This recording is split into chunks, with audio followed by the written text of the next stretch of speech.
Well, good Tuesday evening to you, everyone. Welcome to the show. I am your host, the Dungeon Delver, and you know what? I made a mistake. I really genuinely wish that I had started this one at 8 o'clock instead of 8:30, because have I got a doozy of a mail call to share with you guys tonight. And if you don't know who I am, if you're just stopping by for the first time, and I think we're almost at 4,800 subs on the channel now. We're like at 4,794 or something like that. We're darn close. So thank you everyone who's subscribed. But anyway, I am the Dungeon Delver. It is good to see you. It's good to be seen by you. And this is a thing we do 5 nights a week, 4 nights this week, where I bring you guys live streams about vintage tabletop role-playing games. Sometimes it's newer stuff, but vintage is our mode and modus around these parts. So we have got a bit of an unboxing before we get rolling into our Let's Play of First Edition Advanced Dungeons and Dragons. And perhaps you're new here and you're like, well, what do you mean a Let's Play? You're going to roll up a character and show us line by line in the rules? No! We are going to have some fantastic gamers joining us tonight on the live stream to continue our adventures through B2, the Keep on the Borderlands, using the Advanced Dungeons and Dragons First Edition rules. Aha! I see you steepling your fingers, newcomers, going, yes, I see, like Critical Role. There is a key important difference here. This is real Dungeons and Dragons, and it's not a rehearsed, scripted event. Everyone could die. Everyone could lose their character tonight. And then we'd spend the rest of the session with folks making up new characters and making plans for the next adventure. It can happen to you. Because we have critical real around these parts. But anyway, regardless of what we do,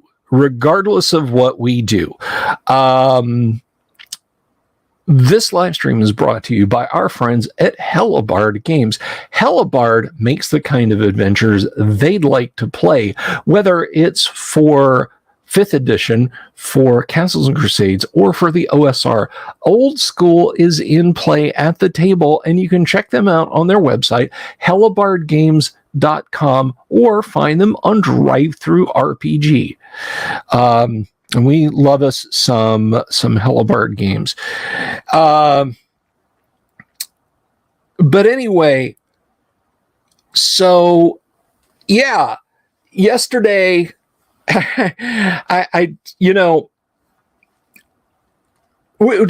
have a member of our audience here. We have a member of our audience,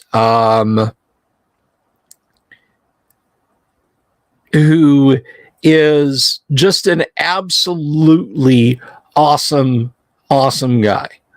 And I'm not going to mince words. It's Jack Photon. All right. You guys, you see him over in the chat, Jack Photon. Jack has contributed many great things to this show. The Book of Infinite Spells,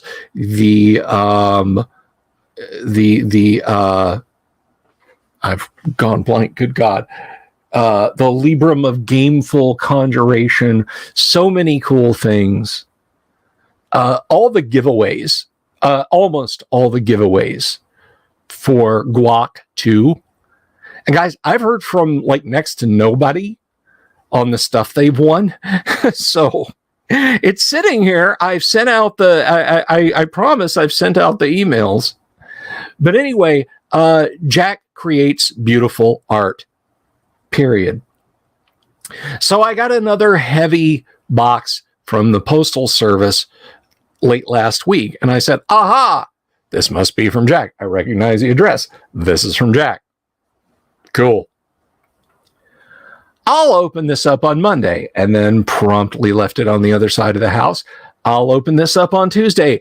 Must be the new revision of the Libram or something like that he's working on. Boy, was I wrong. You see, my first brush with Jack was actually when I started talking about the FASA Star Trek, the role-playing game. It's a percentage-based. We've done a deep dive on it before here on the show way, way back, ages ago, when I was streaming in the middle of the afternoon. We did character creation and all that sort of thing. And so Jack sent me some books that are over here. I'm just going to kind of grab one at random. This is an NPC roster. And I've got like a huge stack. Some of you guys dipped in and asked for these too. And I don't know how that went. I believe the PDFs are out there. I'll let Jack tell you all about that. But, whoops, I was afraid that might happen. I'm just going to lean this over here. Don't fall over again, my friend. I said, don't. But anyway, so he hand makes these books. And so I assumed more D&D books, which is fine. I wasn't blasé about it, but it was not. So I'm going to share. First of all, Jack, is it okay if I share the letter with them?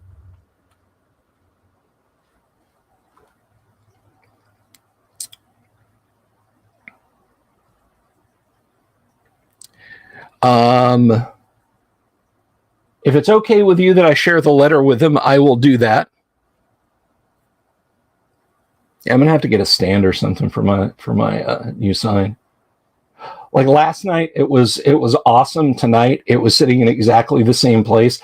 I didn't even touch it, and I heard this crash, and everything up here except for these two was on the floor, like 5 minutes before the show started. So that was screwed up.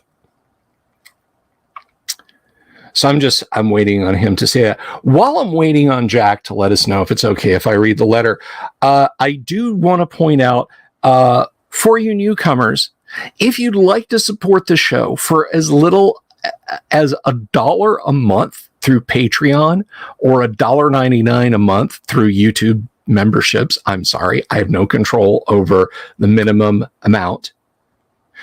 You can support the show if you'd like to support us financially. At the $10 supporter level, Patreon or membership, every month you will receive an advanced Dungeons & Dragons first edition adventure.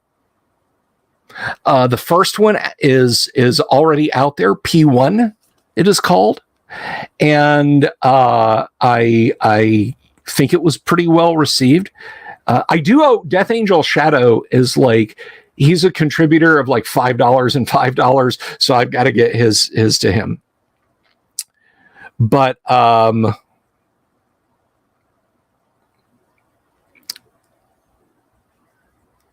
clock has been stuck at 11.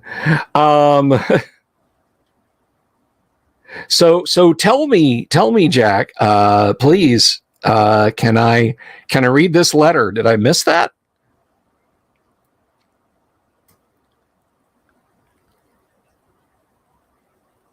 Did I miss that? Let me see.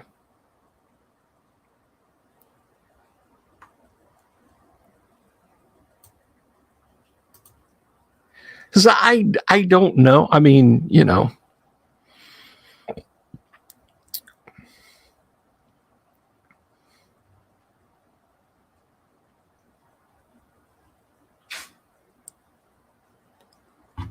Well, one thing I will tell you, you think Jack beamed up. One thing I can tell you is I got this really keen flash drive from him.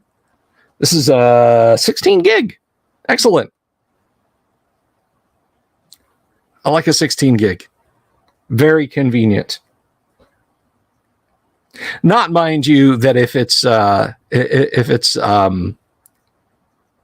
full, I'll be erasing it to use it for other things, mind you. But all right, look, I'm gonna go ahead and grab this and read this. Okay, Jack says it's cool. I'm gonna read this.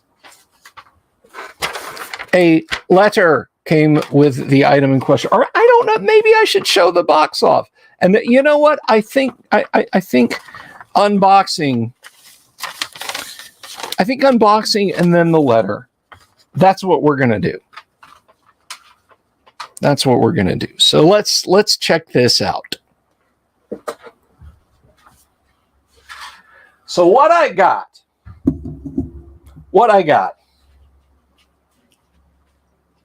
It's not just a book. It's not some cool art. Jack has made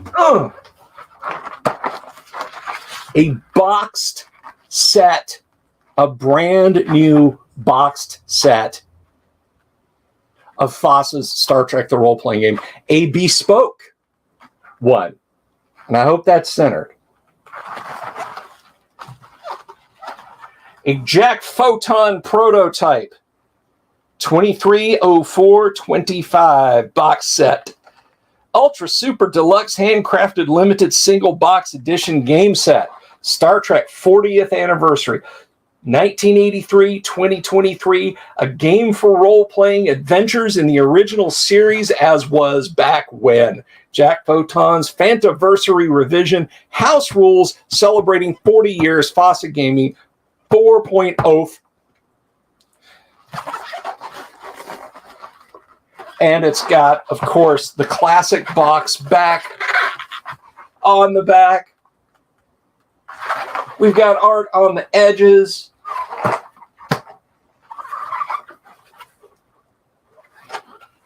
Ain't no Kelvin timeline going on here, people. So, what's in the box? Let's open it up. He has sent me a ton of D10s. Oh, one's already ready to join the fray. We have rule books with pencils. We have Star Trek pencils over here.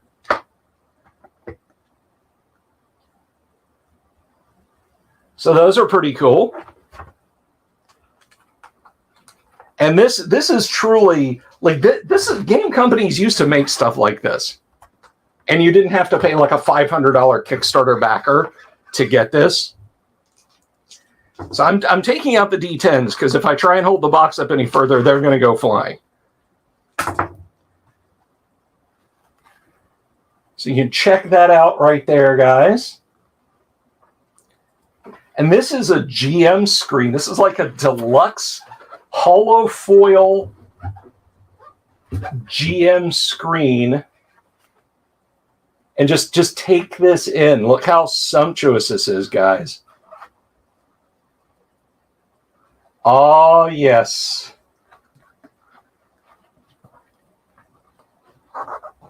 And it's two pieces, of course, like a good GM screen should be. Just absolutely beautiful. Some magnificent hollow foil stills on it.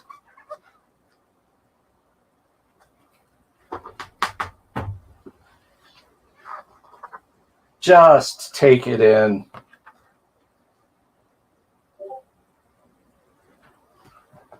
Just amazing stuff here, guys. And I'm just over the moon. And of course, we have the books here, you know, the books that I have over here, but these are, I guess these are revised some, Jack, I believe. The inside of the box, I can't show you guys this yet, but the inside of the box has art in it, like in the overleafs, the foldovers.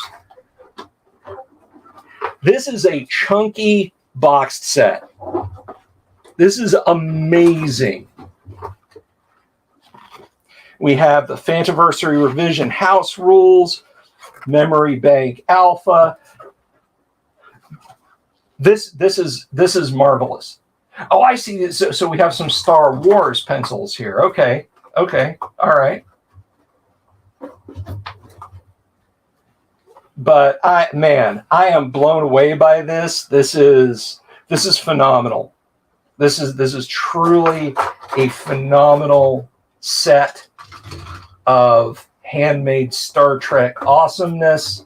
Let's see, what else do we have here? Oh, we have some. These are little. Are these stickers? Are these like decals? I love them. I'm gonna put those back in the box. Blank character sheets. Okay, blank character sheets. Very nice. Very awesome to have. And then let's see, the other two books are Piece of the Action, mostly shipboard living and planetary adventuring, and Life Form Readings, define and generate any being as a player or non-player character in the United Federation of Planets. I'm over the moon. This is an incredible incredible set.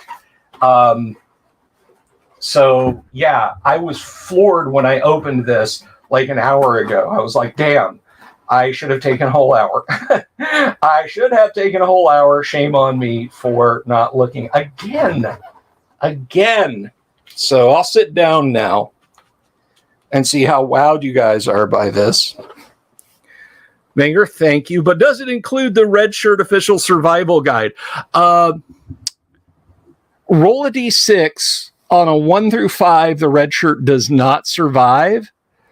On a second mission, subtract 1 from his roll.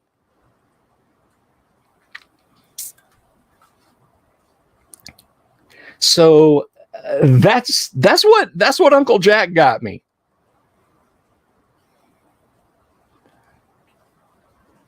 Yeah, I am. I'm going to have to push this wall back. Foil stickers. Okay.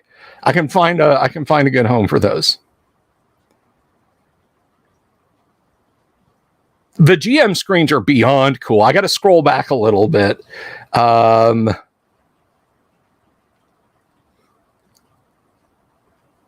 Jack says, I've been here the entire time and YouTube didn't start playing automatically. Ridiculous. Klingon sabotage. Klingons. Spock. Yeah, this is this is the work of Jack, and it is amazing. Now I'm going to read the letter that came with it, if I can find it. I had it in hand. Where is it? Here it is. Okay. All right.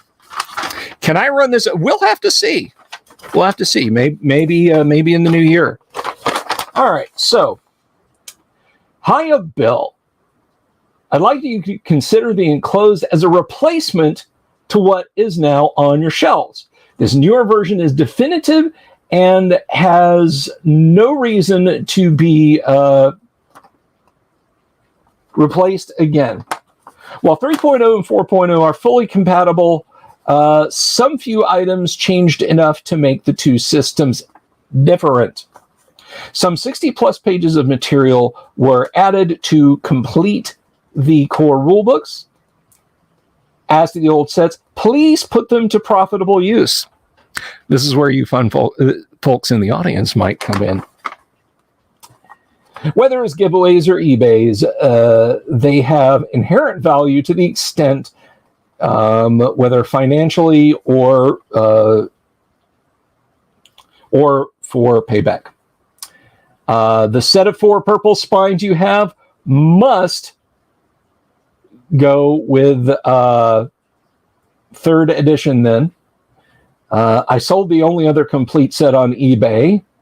And then he tells the amount. I'm not going to go into that. Let's see. I've been sitting on this project since before Chaosium sent you their box and you said, dice! At the timeline, I said, wait till he sees this. Then you got the Gygax box set. So admittedly, mine is late to the party. But did they have the extra item I sent? No. So that is from Jack. Jack, you are awesome. That is awesome. And yes, I believe we can find a home for the Star Trek The Role-Playing Game books. Thank you, thank you, thank you so much. Oh, thank you, Fornelius. Thank you very much. Fornelius says, thank you for the great streams. Thank you for your super chat. I really appreciate it.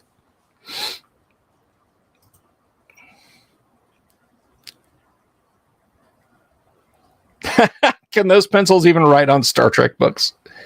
You know, I'm gonna say this about that. George Lucas loved Star Trek. Gene Roddenberry loved Star Wars. The war is just in our heads.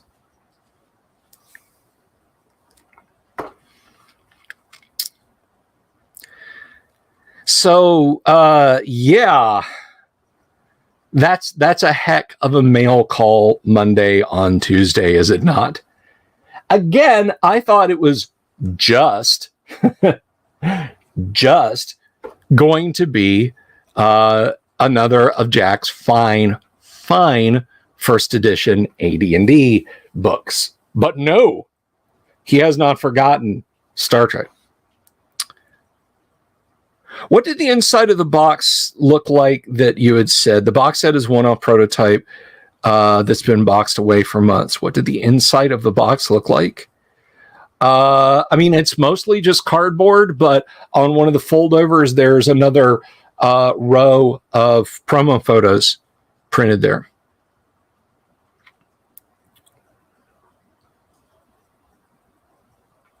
Oh, no hurry, Jack.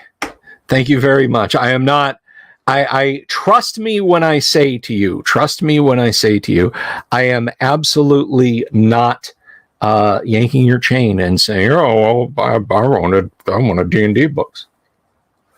That is awesome. Did I mention you guys back when we got all the stuff for, it's not there. Is it over here? It's over here. Back when we got all the stuff for the Guac, Jack sent me a set of replacement maps. I have a nearly complete Star Trek The Role-Playing Game. Well, it is complete now. But at the time, it was nearly complete. There's like 2 counters missing from all the counters. This is like, the box says it comes with 217 and there's 215 or something like that. But the maps weren't in there. And the only people selling the maps on eBay were selling, we're selling like the ones you could buy from FASA, still in shrink wrapped and with a cardboard backing. So, you know, they wanted more than the cost of like 2 replacement box sets. Hey, Paint Minis Live, what's happening? Greetings.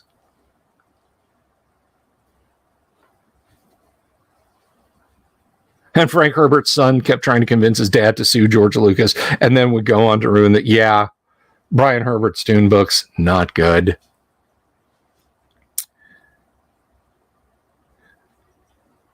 By the way, if you're not subscribed to Paint Minis Live, please go subscribe. Please get his channel up to get it up to 100 subs, please. Join the 100 sub club. It don't mean anything. That's entirely up to you, Jack. That's entirely up to you. But anyway, so with that big bundle of stuff, Jack sent me replacement maps. So my Star Trek FASA, the role-playing game, is complete now. I'm pulling like a madman. Yes, I have tried. One thing I want to see right now, real quick. Let's get the channel dashboard. Okay, we're at 4894 subs over here. I can't look at Paint Minis Live dashboard, but I think he's at 74, 75 subs now. It's easier now to monetize on YouTube because they only require that you have 500 subs, but I think there's some new restrictions on it.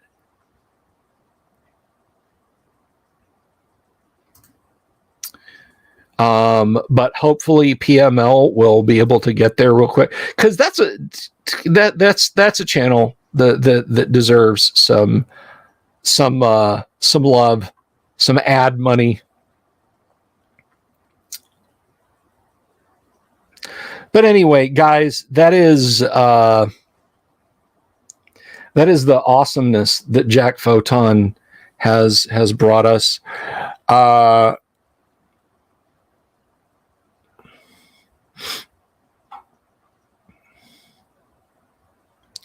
whole bunch of Jack stuff is on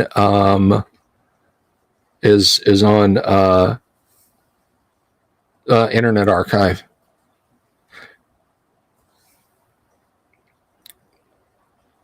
That's right. We like us some Jack Photon, or we like us some Paint Minis live around here.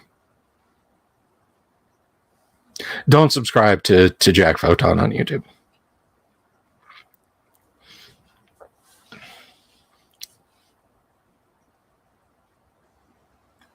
Go back and watch the unboxing. That's fine. It's not great. I mean, I gotta scroll back and see what you guys were saying, because I was standing over there, you know.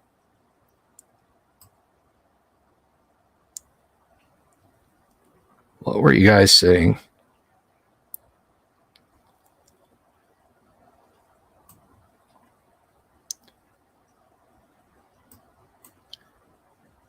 Oh, thank you, Vaughn, for the love for the shirt. It's an old one. It should probably be retired soon. It's starting to get pretty ratty. But in its day, even in its it's like it came pre-distressed.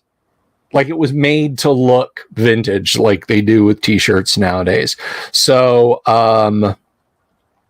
yeah, it even back then looked pretty awesome. So I'm just catching up.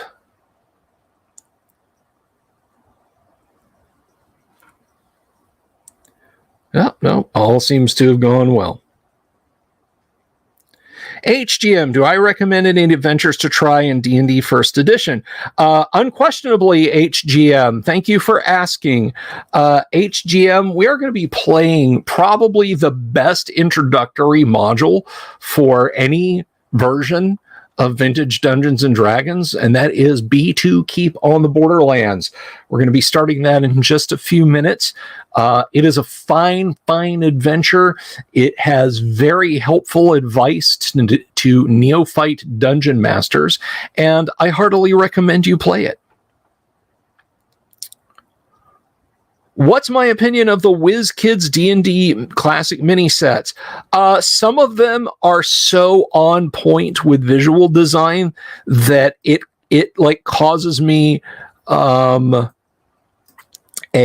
pain of a painful joy. Like, oh, that is so beautiful. Some of them, I'm like, you just grabbed those out of Pathfinder battles and threw them in a box.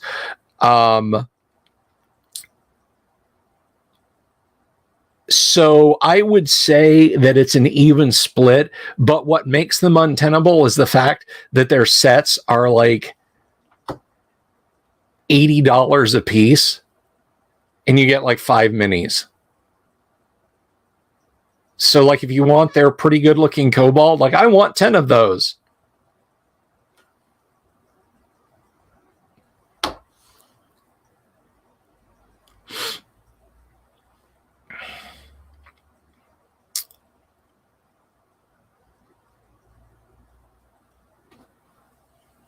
Oh, Paint Minis Live is asking a good question. I'm going to have to get into that, like, I don't know, next week at some point about module numbering and lettering. Now,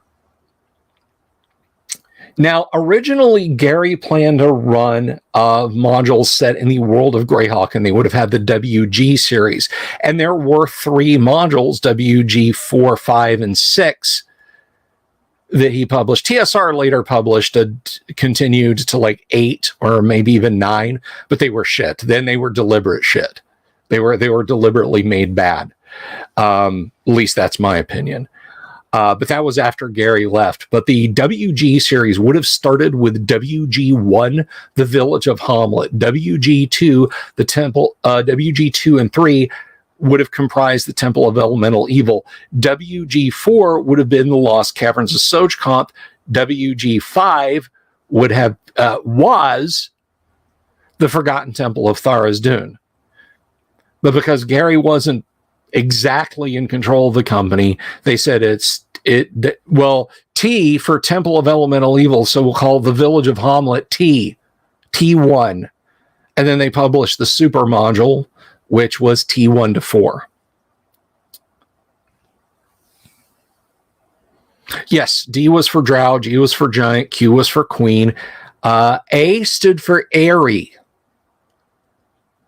The third of the Slavers modules is Assault on the Airy of the Slave Lords. So that's why those are called A. C is for Competition. Let me see. And as someone mentioned, I is for Intermediate. DL, Dragonlance. Was that they did publish Dragonlance and FR for Forgotten Realms and Dragonlance. I don't know if there was Dark Sun for first edition. No, T was not for Tournament, Vaughn. T was for Temple.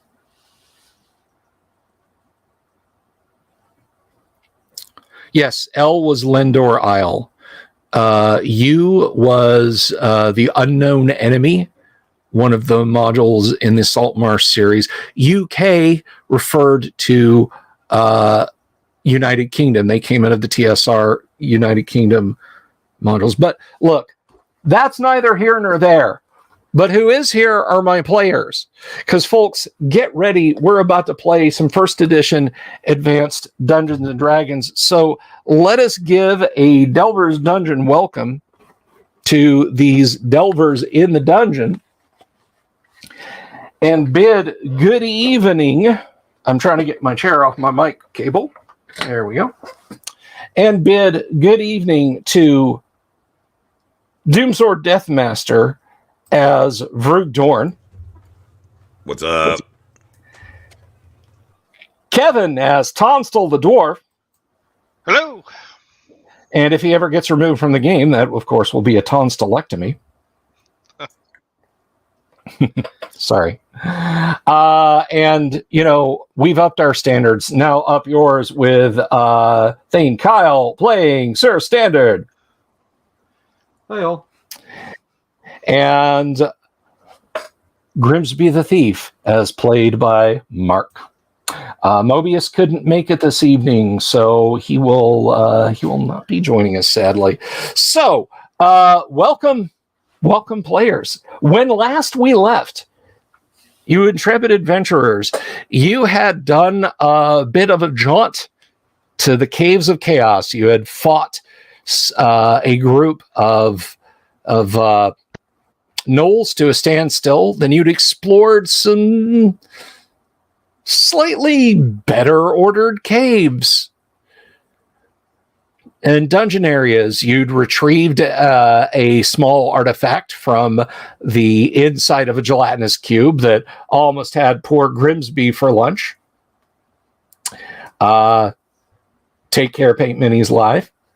Thank you for stopping by. And then you had returned. You had returned to the keep. Now, when you arrive there, Duran says, "Yeah, I'm gonna have to pray over some things. I need to engage in religious prayer and whatnot." And so he leaves you. He goes to the chapel. And as you're all sitting there in the Black Mane, discussing and considering well-laid plans, a fellow, a rather barrel-chested fellow with a bushy black beard, walks over and says, "So, You must be the troublemakers who've been stirring up all that nonsense with the monsters in the caves of chaos. Allow me to introduce myself. I am Victor. I am a cleric of Heronius. And indeed, he is wearing a holy symbol of Heronius. He has a sort of a floppy brown hat on. He has a rather large iron shod billet hanging from his waist. And he says, I have heard rumors of your great deeds in the caves, and I wish to offer my services to you on your next expedition. Ha ha ha ha. Are we paying you? Well, if I can pick up a bit of coin to further the church's aims, then I should like that. However, the vanquishing of chaos and evil is paramount. So it sounds like you just want to cut. Getting straight to the matter, that would be acceptable. Now, the living expenses for myself and my two acolytes, he indicates there's two fellows that couldn't be more physically different if they tried. One is tall, pale, and lank. The other is a rather robust-looking, shorter fellow with kind of a reddish face sitting over there. And he goes, don't worry, I'm paying the companions out of the funds for the church. My concern is the vanquishing of evil and chaos primarily. What say you, friends? May we venture together to the caves and crack a few heads for law? Man, seems like you need to crack a drink. I'm gonna, He claps you on your shoulder and says, capital idea. I'm going to raise my eyebrows at the party and shrug. Grimsby is sipping a beer underneath all of his bandages around his face. Right. He has no eyebrows left to raise. He's like, Oh, but my friend, I see you're hurt. He reaches over and mumbles something. Hang on. V die roller is acting up. Let me just reload that and see if we can get that to work. Who's No. off? 5. You get 5 hit points back. Let me make sure that's turned on. that's pretty good. All right. I So, was down to How 1 before. is- sorry, Mark, you're quiet. Mumbling. Almost to full health. Awesome. So, how are we doing? Do we want to head back in? Some of the followers, honestly, could use a day or two of healing. One is pretty badly hurt. The other, if it's been a day, he's almost full. I think this is literally like we just came back. Yeah. I ain't even had time to take a drink. Well, then let's at least. What do we know about this guy, anyways? Anything? He talks a good game. Next time he puts his hand on my shoulder, I might take it off. Well, I understand that his name's Victor. That's what I got so far. That's what I'd call myself, too, if I had never won anything. Can Grimsby go over to the barkeep, like away from Victor, and maybe Yeah. ask him what does he know about this Victor guy? He kind of shrugs and says, he's just some zealot. He got here maybe a night before you folks arrived. He and his followers go out and they spend time in the trackless brush, and Like you, sometimes they come back with a dead monster to show for it. Kind of a bit of a loudmouth, but he's a Cuthbertian, so what are you gonna do? He's a Cuthbertian. He's for Hieronymus, isn't he? Yeah. He said Hieronymus. He has a voice. Is he Hieronymus or Cuthbert? And I'll Cuthbert. come back. If the dungeon master said Hieronymus, that was a mistake. My apologies. I like him already, just from that alone. I like him less for it. Of course you do. What is that? We caught him in his lie, at least. So I come back and quietly tell you all that the barkeep just says seems like an adventurer like us with his two quiet pals. well, Victor. Yes, my friend.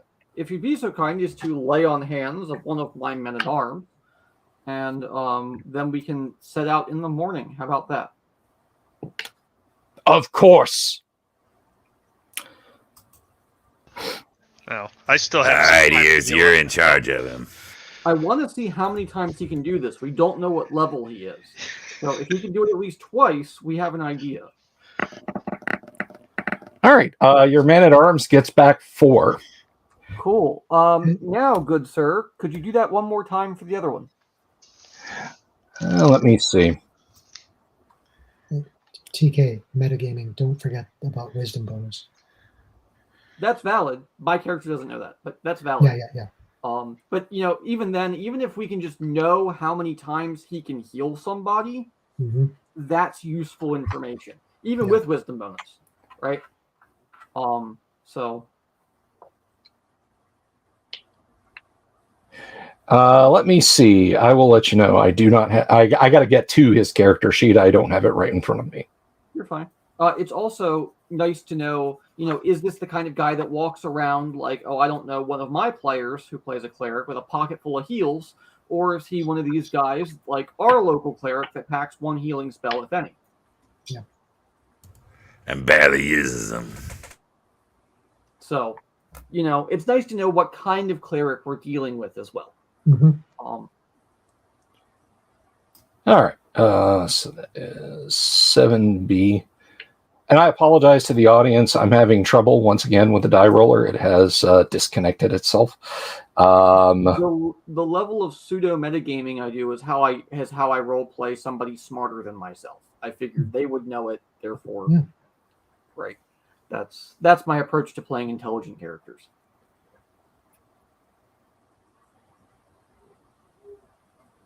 I do the same thing with my hyper intelligent villains too. All right. Well, he can cast another curing spell. Awesome.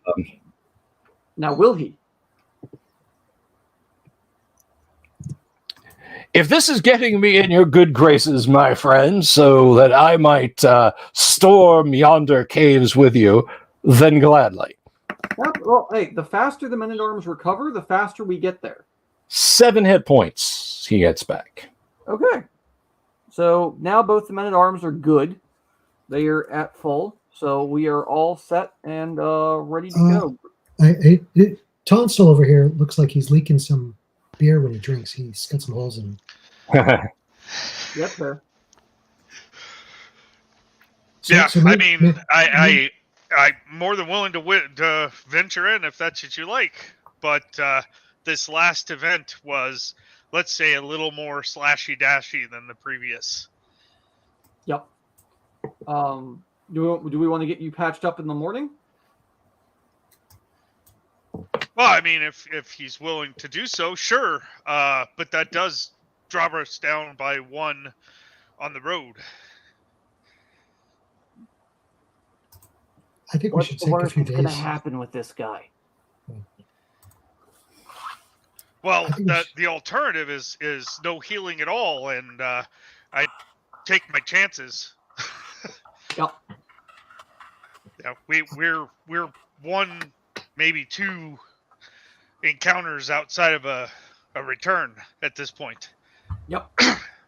Yep. Without the heal. Yeah, maybe Duran should have done his job before he left. Then we drag Duran back. Can we drag you over to Yeah, Duran, you can then? find him in the temple tomorrow. Grimsby's like, I have to buy a new outfit anyways. The slimy thing, burnt my armor, my vest. I need to buy something new anyways. So let's go. Let's take a day of rest. Yeah, absolutely. That's what I mean. We'll go back. We'll go out tomorrow. Sure. Alrighty.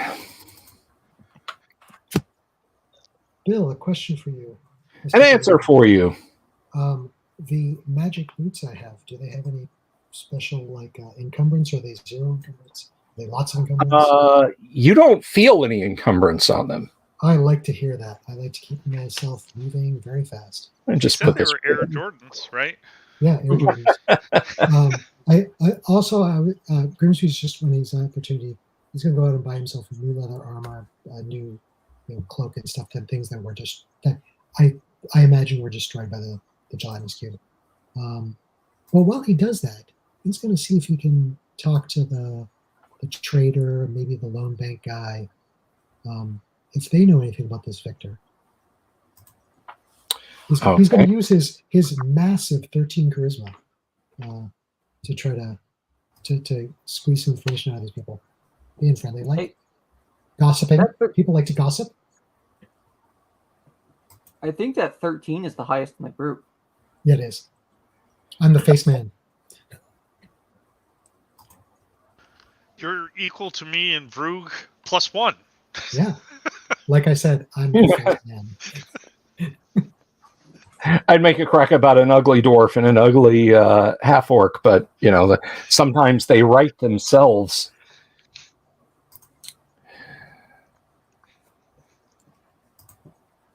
All right, so let's see. You go off and talk to the trader.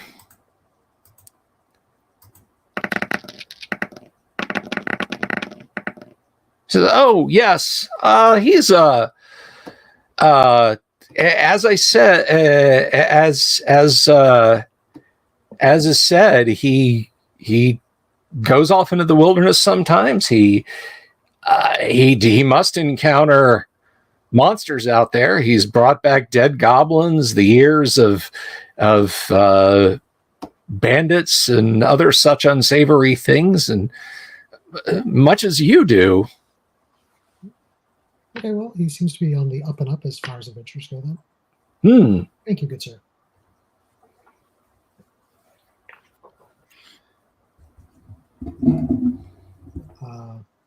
So if we've also rested another day, I'll get another hit point back.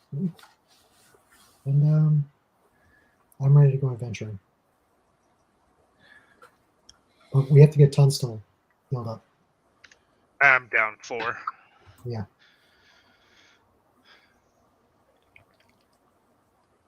Do we want to ask our new friend Victor? The next day. Sure. I need to look up something real quick here about his particular level. So he did specifically say that he is a priest. Okay. And he can throw a one final heal. He said, but please avoid any bar brawls tonight. I'm afraid that this will be the extent of Cuthbert's healing. 1. Sorry. That's 1 better. Yep. It's 1 you didn't have a minute ago. Yep.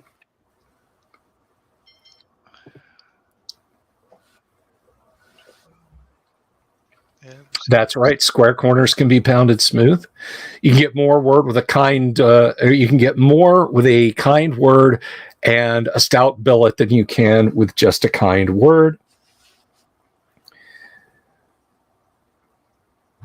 Okay, so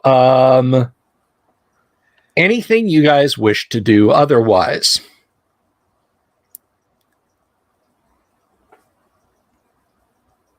Anything at all?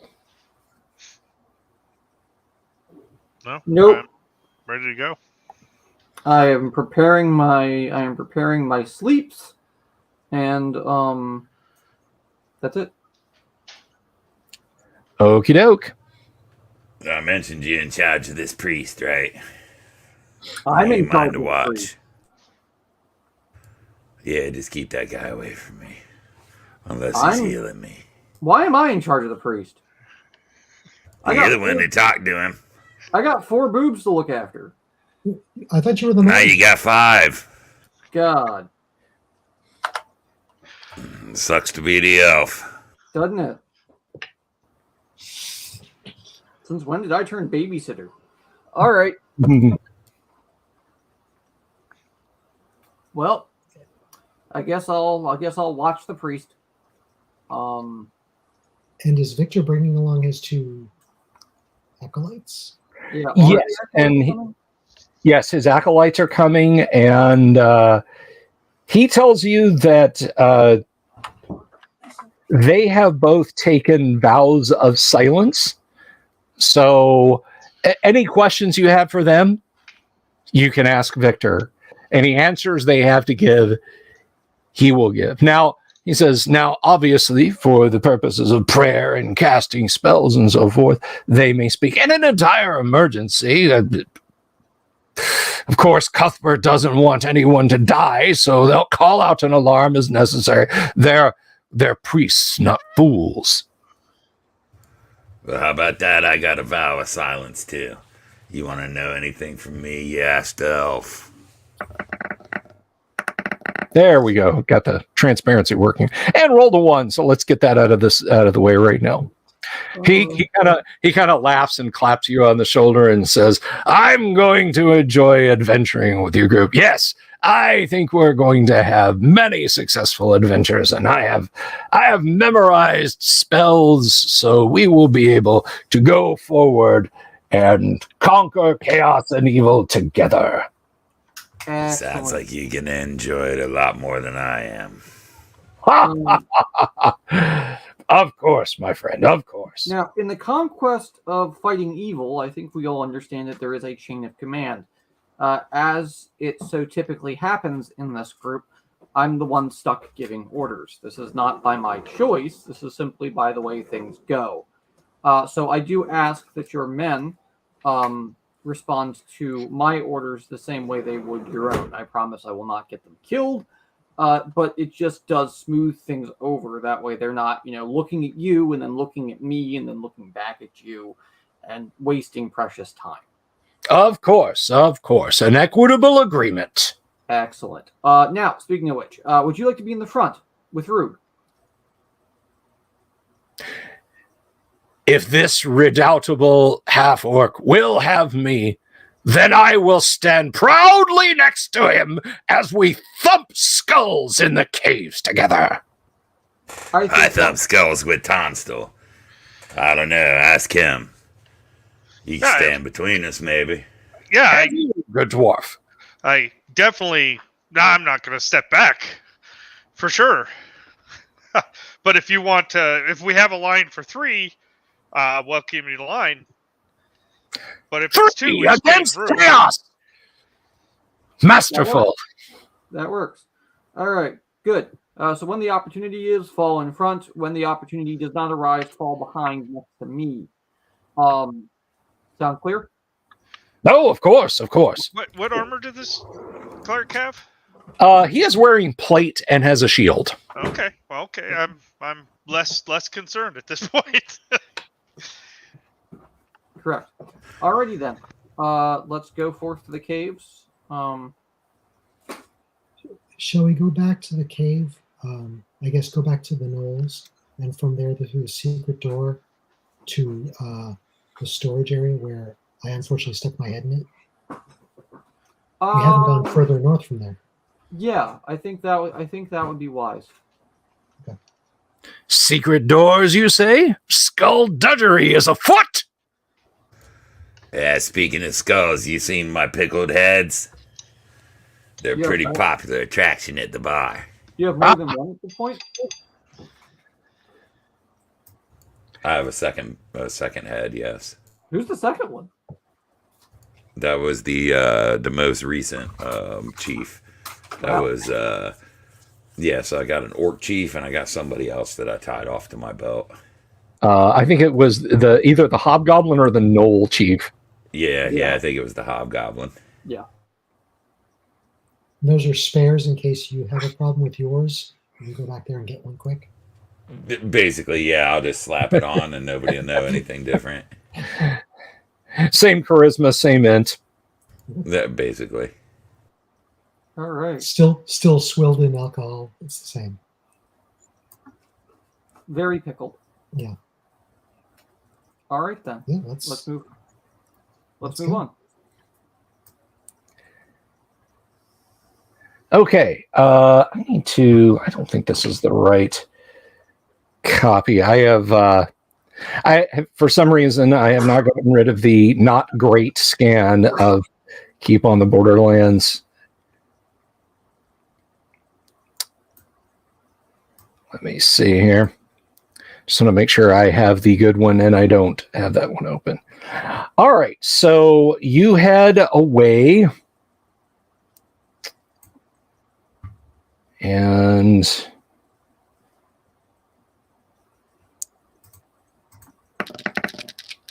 nope, no disguised gold dragons meet you on the way.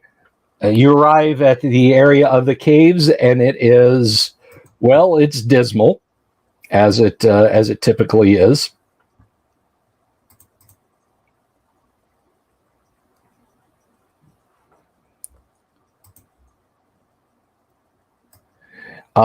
Which cave are you guys going to? The Knoll Cave.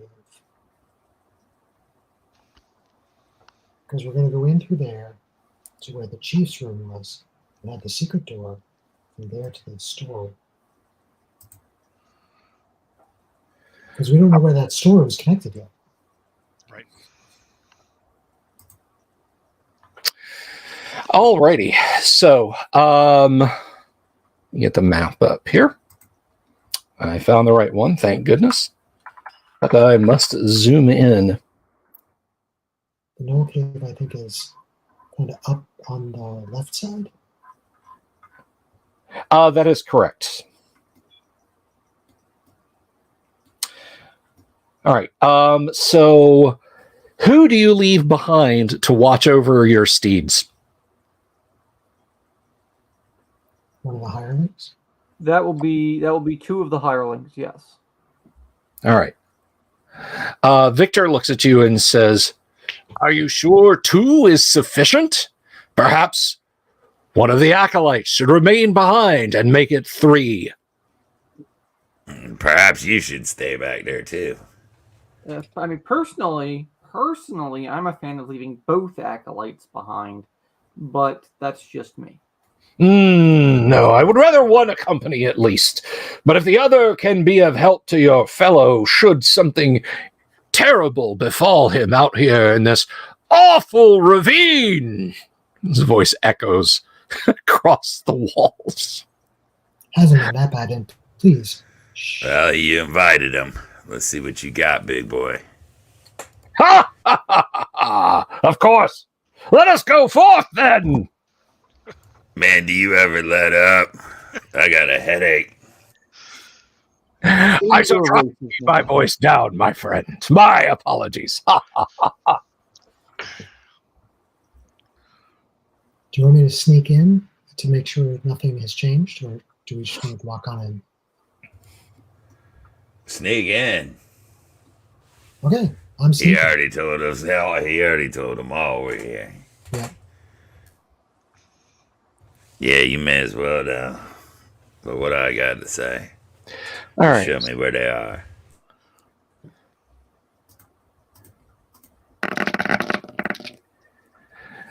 Yes. So Grimsby he starts walking away. There's leaves and gravel and everything else on the slope leading up to the cave opening.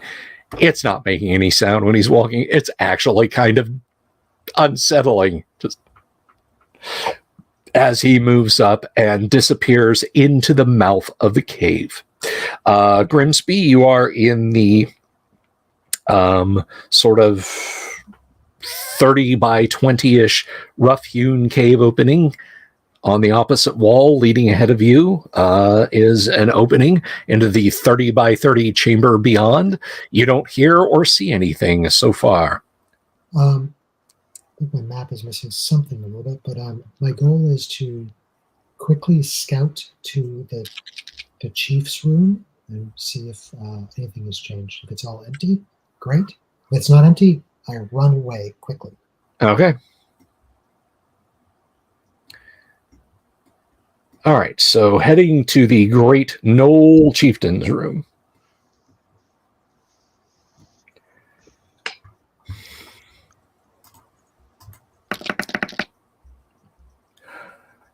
All right, you arrive at the room. The door is closed, but so far you haven't encountered anything. The common room is empty. It is devoid of any signs of reoccupation since you last left.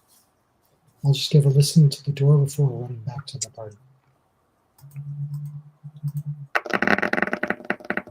You do not hear anything. Okay, that's good. Nice and silent. Then I go back to the party and invite them all in. And on your way out, you don't encounter anything. The rest of you, here comes Grimsby lightly walking out. I think it's all fine. I didn't see anybody new. Come on. And Grimsby takes his place at the back. Ah, the clever-eyed and clever-eared halfling. Always a benefit when on such adventures. I like this guy. You would. He smiles and gives you a wink and says, "Your company is most appreciated too, good halfling," and tousles your hair. All right. So you enter the cave. It is, unoccupied. You don't see anything. Let's go down to the chief's place. Mm-hmm. Yeah. Reopen that secret door. Vrug, you'll probably need to show your stuff on the door. It's closed again. All right. You guys get to the junction at the bottom of the stairs and make that sharp right turn. And as you're going along, Victor says, what this situation requires is some light. And he casts a spell of light on his shield. So it is very bright out in front of you. That is a terrible Don't you know half orcs can see in the dark? So Yes, I appreciate that, my good fellow, and all of the gods' given gifts of our demi-human companions, but I am but a mere mortal. Gods are overrated. Oh, no. Hopefully, in our hopefully long companionship, you will see the way of the stout billet, my friend. But soft, let us continue! But soft, yes. Oh, my apologies. All right, so you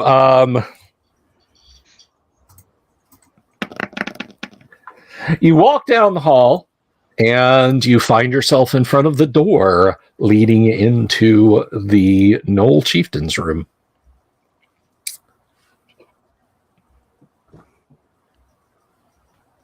All right.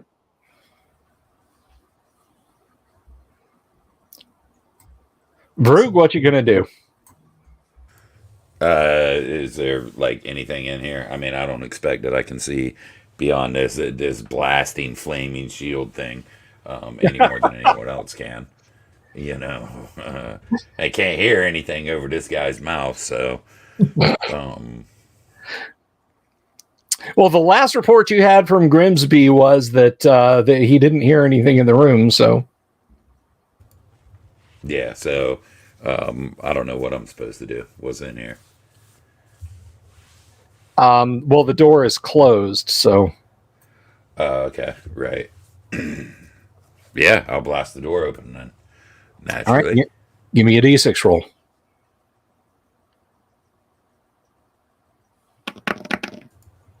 That's success. All right, yeah, you drop your shoulder and the door flies in, and Victor, leaps through next to you and says, "Have at you, oh, there's nothing in here." My apologies. My enthusiasm for the crushing of evil, you know how it is. Yeah. Listen, next time I'm gonna open the door, push you in there, and close it. You're killing me. You would give me the honor of fighting them first? My Sure friend. would. He lowers his head and clamps you on the shoulder and says, "My friend, I'm overcome. Well, this room seems to be empty. Where to next?" How about you, Pig? Or ask North your wall. elf. Then you Grimsby goes over to the secret door in the north and west wall, or the west half of the northern wall. Grimsby goes over there to open up the door. Okay, you know where the door is at, so just give me a d6 to trip that mechanism. Let's see if I can. Okay. Dun, dun, dun. No. Grimsby too short to reach that.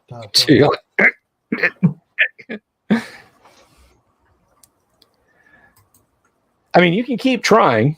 No. I got a 1 in 3. You want me to try? Yeah, go for it. All right. Let's see. I've done it before, so maybe the DM will let me have it as a 1 in 4. Either way. There we Yeah, go. no problem. Click. Door swings open. Victor pivots. He does not leap through, but he pivots and holds his shield up, fully illuminating the area beyond. So Grimsby goes over to Victor. Good, Victor. Mm. Just so you know what's going on. We've explored ahead this way. There's another secret door. Then there's a storeroom. That Yes. should be empty as well. Past that, then you can do your leaping and aha-ing thing. But for now, calm down. You're making Vroog nervous. Calm down. It ain't nervous. It's angry Oh, and my thirsty. my sincere apologies. Thirsty Vrook, please. He hands you a skin with some kind of liquid in. I already drank plenty of them elf potions. I ain't doing this again. I got my own things. Oh, what's that? You make me sad. I would have shared my wine with you, but I understand. He hangs it back on his belt. Kill someone and then maybe we'll talk. Of Until course. then, you're just a rabble.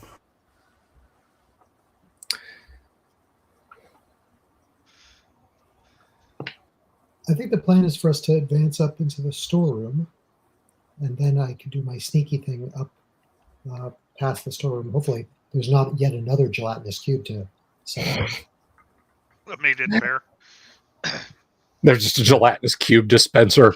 It's a gelatinous rectangle. Yeah. Of course, if you guys were in a zero-G environment, they'd be gelatinous spheres, I would guess. Yeah. But all right, so you move up the hallway, fully illuminated from behind by Victor's shield, and you come to the next secret panel on the western wall when you reach the end. Gonna make me roll the dice to see if I can open it. Would you? Yeah, I guess so. But I still can't do it. Still too short to reach that doorknob.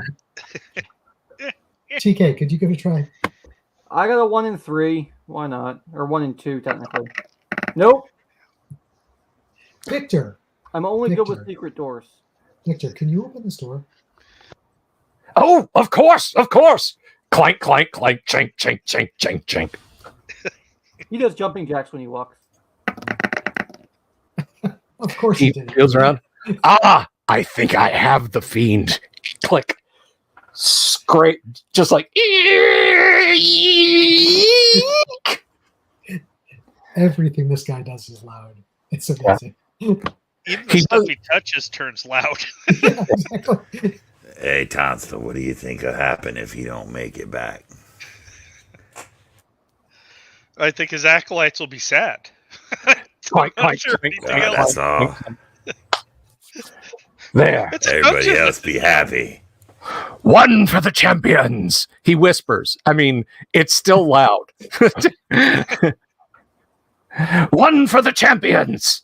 I have opened the way. Oh my god. Then you go first. Of course. Chink, chink, chink, chink, chink, chink, chink. And from somewhere beyond here, have at you! Leans back around. The way is clear, my friends. I think this is how this guy has lived, is everyone has run from him. He annoys the monsters. Not they because just he's leave him dangerous, alone. but because he's annoying. Yes. Yes. The monsters They don't just want to don't get deal with stuck in a conversation with this guy. Man. He gets captured by humanoid tribes, and then 5 minutes later they unchain him and throw him out of the dungeon. Hey, you ain't even worth eating, man. Just shut up. Yeah, I worried haven't they might even get told you about Amway yet. Or Bitcoin. or CrossFit. Crypto will only increase. Super chats, please. I think I probably just got dinged by YouTube. Okay. Probably. So, party here. In the storeroom, I believe there's a passage to the north. We haven't. There is. So on the northern wall, it's about 10 feet from the corner, and it goes due north. All right. Do we want Grimsby to sneak up? Yeah, but we need to make sure this guy stands back. Exactly, and point a shield someplace else as opposed to straight down. I don't need headlights behind me. No, I'm trying to sneak. Okay, so here's what I'm gonna do. You said this guy's a priest? I can't sleep him. I'm thinking about it. I really want him, but I can't sleep him. Sadly, as annoying as he is, he's going to be useful later, hopefully. Oh, absolutely. We just won't have the element of surprise on anything. Right. But what I will do is explain to him quite precisely, right? We have a thief to do X. You are currently impeding the thief's job. Do me a favor and kids, turn away. Shut your fucking gob. TK, this is fantastic. You just acted as my manager, speaking to one of the employees. You're welcome. Who's giving me a problem? Thank you, Mr. Manager. I mean, that is a kind of effectively what Sir Standard has become. Mid-level manager? You're the HR department of this party. He's the middle-level manager in this D&D Ponzi scheme. Pretty much, yeah. I don't know who the upper-level management is. It's probably Root. But, Vrug is loss prevention. I worked enough retail to know enough LP guys. That's Vrug. So I'm hoping if we can get Victor to aim his high beams, not straight up the corridor, that Grimsby can sneak ahead a bit, then come back and report. Okay. Victor does as he's told, and quietly, I mean, there's clanking of armor, which any of you would do.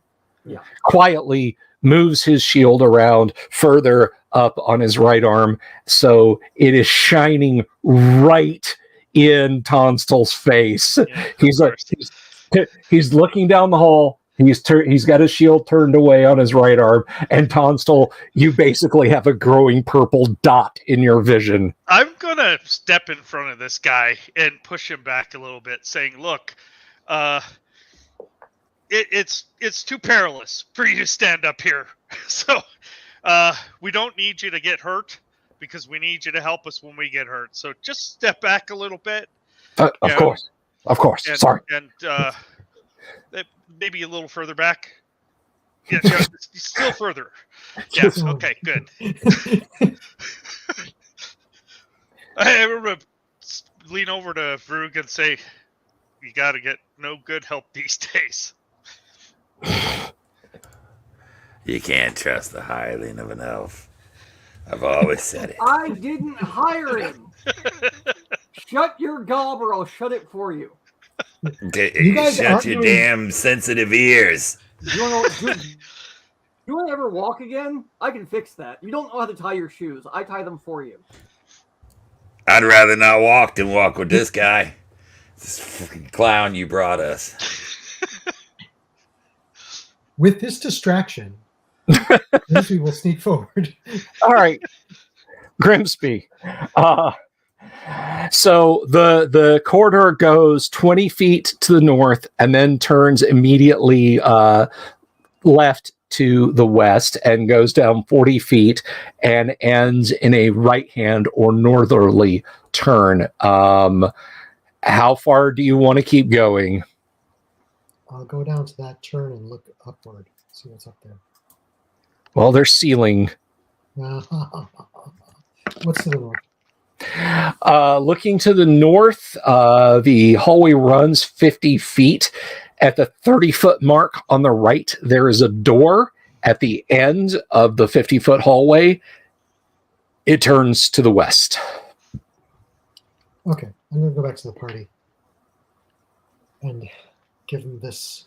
It zigzags like this. There's a door. I think we should advance the door and find out what's in there.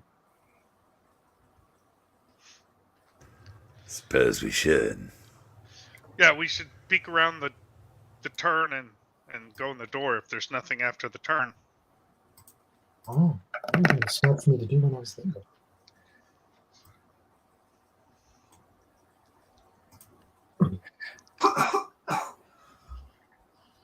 Okay. So you all advance to the door then, unless anyone is not advancing to the door. No. We'll all advance forward, and if anybody lags behind, I will look at them like they're stupid and wave them forward. Okay.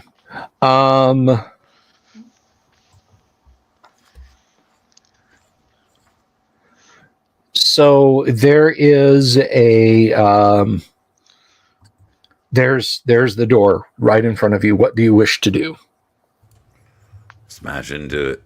Dress and dragon, do the hula. Well, give me a d6 roll. That's negative. I almost got it. Thump! Do you wish to- Turn. Yeah, I'll kick it open this time. All right. There you go. All right. Told you I almost got it. Door flies open. And you are looking into a chamber that is long and has a low roof. Let me. As in, like, non-vaulted roof? As in non-vaulted, like maybe a 7-foot roof instead of the like 10 to 12 that you've been dealing with. Now, it's at the end of a 40-foot hallway that has a flight of stairs. So you can't make out too many details beyond what you can see. The description I've given you. Low roof, looks like a chamber that runs north and south and is about 20 feet across, but it's hard to discern from up here. So open door, staircase down to this room. Yeah, open door, Gotcha. 10-foot landing, staircase down, 10-foot landing, room. Gotcha. Word.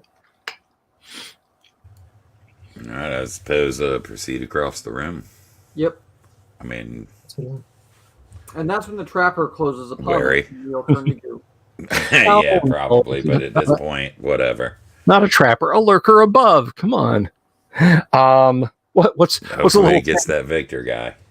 10 hit dice monster that's a thin sheet of muscle that lives to eat and make other trappers. All right, so I always thought it was funny that a lurker above is highly intelligent, like incredibly intelligent, and a trapper is dumb. Like there's a tsundere relationship between those two. There's got to be. All right, so you proceed into the room. It is approximately 20 feet east to west, and it looks 60 feet north to south. Let me see if there are some some details in here, which I'm going to inform you guys of in just a moment.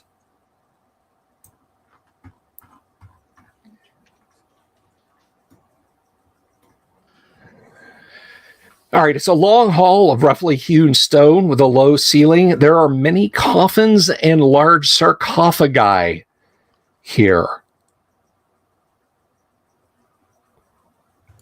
Some sort of tomb. Yeah, are they all like laying on lying on the floor, or some stood up against the walls or whatever, or it's a mishmash of sarcophagi and coffins lying around? There are some coffins that are fixed on brackets on the wall. Some of them are so old now, they don't look like they've been bashed open, but like the wood has warped and distorted, so you can see like a bone poking out here and again. But there are these sarcophagi. There's 6 of those on the floor here. Victor. Yes. Yeah, what do you make of this? Well, obviously, this sepulchral place is where foul creatures would have buried their dead. No, good beings would have enshrined their dead in this place. That's my take on it. All right, so why don't you open some of that stuff up? If I can be of such use, I will. Might I make a recommendation instead? And what is that, good elf? That we see if the presence of evil is here. You are a cleric. You no doubt can force them out. So if there is something lurking here, why don't you try and use your divine powers to, how would we say, force their appearance?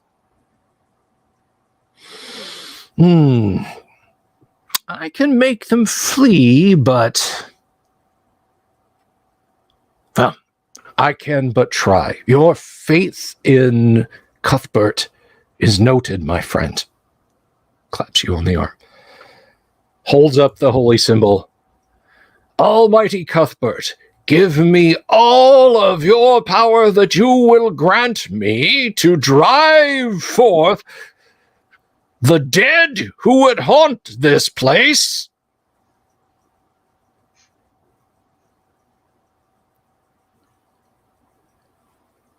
I think these may just be merely dead. Man, this guy's either trying to teach me cleric or dickhead, and I don't know which. Open some of that crap up, man. All right. So you've got these sarcophagus. What one are you guys going to open?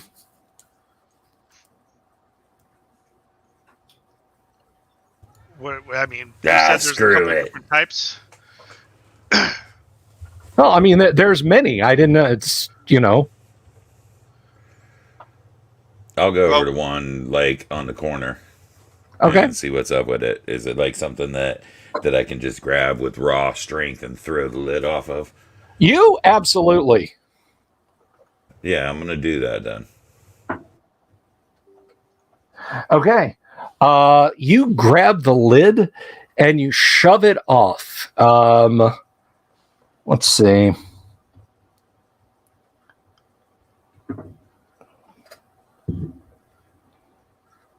You reel back, Vroog. You are surprised because, like, opening its horrid yellow eyes is this terrible, pale-skinned creature with black, wiry hair. And he grins at you and says, I'm so cold and hungry. I think Grimsby has a high enough dex. What is the dex for standard? My dex is, I want to say it's a 17. Let me double check. Okay. My dex is a 16. Your dex is a 16. Okay.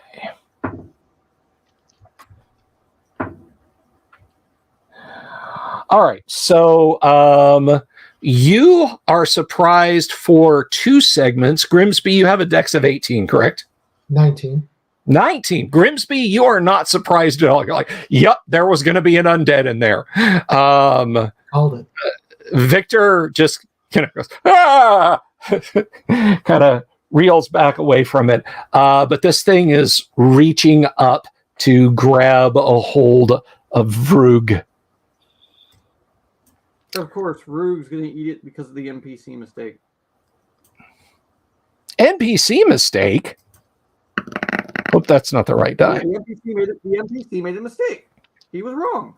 Oh, and what is Vrug's dex? 14. 14. Okay, yeah. So you're kind of caught flat-footed.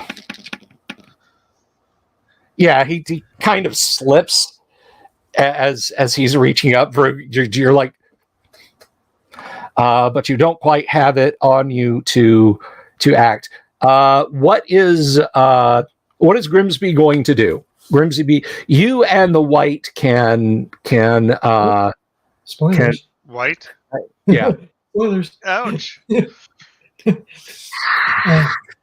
So what is Grimsby going to do? Grimsby's yelling at Victor to do something. This is his job. As Grimsby's going to hide in shadows. Okay.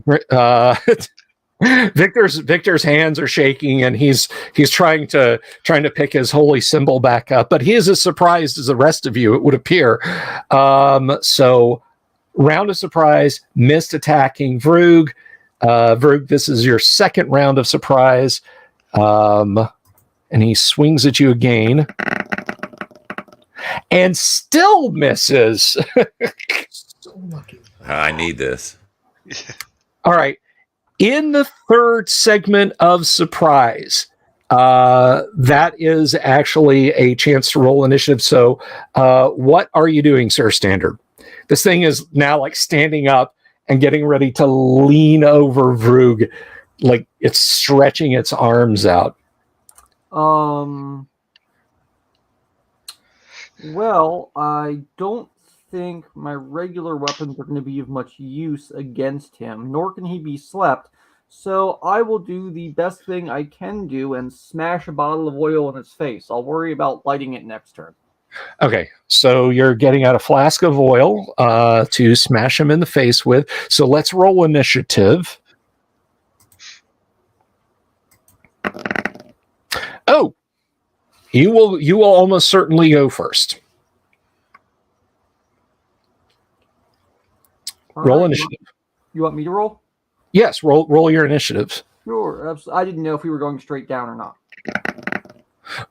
4. So you go first. You may hurl your flask of oil at him.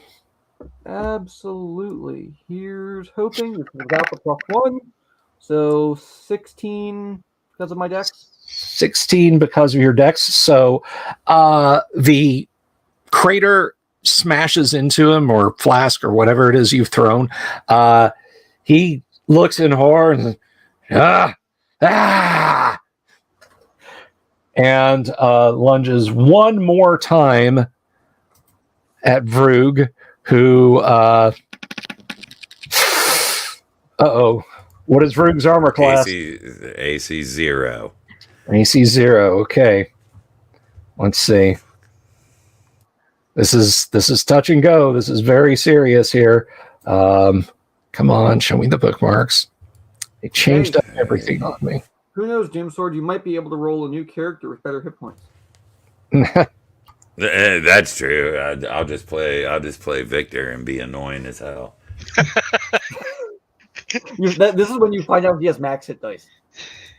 Right. All 8s, all down the board. +3 con each time. All right, so the white reaches out for you. You are armor class 0. Correct.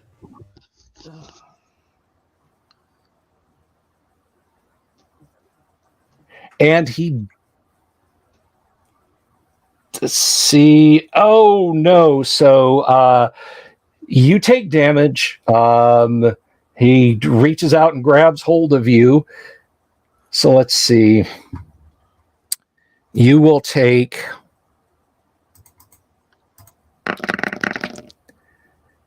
5 points of damage, and you lose 1 level. So, I mean, the good news is if you survive this, you, of course, will get to re-roll that lousy roll you got for hit points last time. So, yeah. I got a lousy roll at first level, too. So what's my experience become? You basically go to the... it's halfway last level, right? Yeah, it's halfway last level. Right, and, so... Yeah, so that would be first level, so that would be 1,000. So you need 1,000 more. Yep. So yeah, he grabs you, clamps his hand onto your throat, and just looks up at you and says, "Join the cold parade, half-orc. There's plenty of room for more of your kind where I am from." Okay. Victor's going with him. I swear to God. Everyone is now less horrified. You may all act. Let's start. Vroog, what do you want to do? Yeah, I guess I just deal with the fact that that I'm significantly weakened, and try to use my constitution to shrug that off and chop this creature's head off. Hand axe or regular sword? Huh? Hand axe or regular sword? I just got a longsword. Okay. I didn't know if you were going to try the magic hand axe or not. I don't have such a thing. I have a magical shield. Well, you had a magical hand axe. We just don't know what it is. Right? Yeah. Oh, did I? Right. Yeah, That's why I didn't. Yes, that's why. Agile. Yeah. Yep.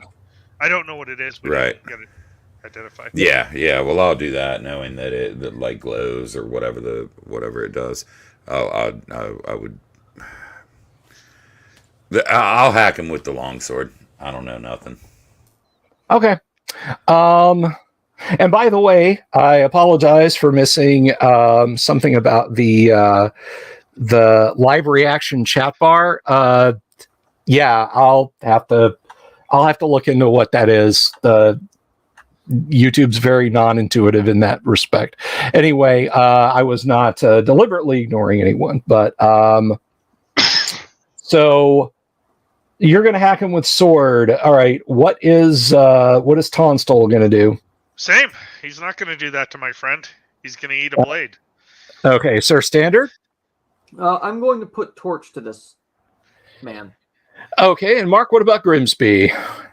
If he can, he will attempt to backstab the creature or move into place to do so next round.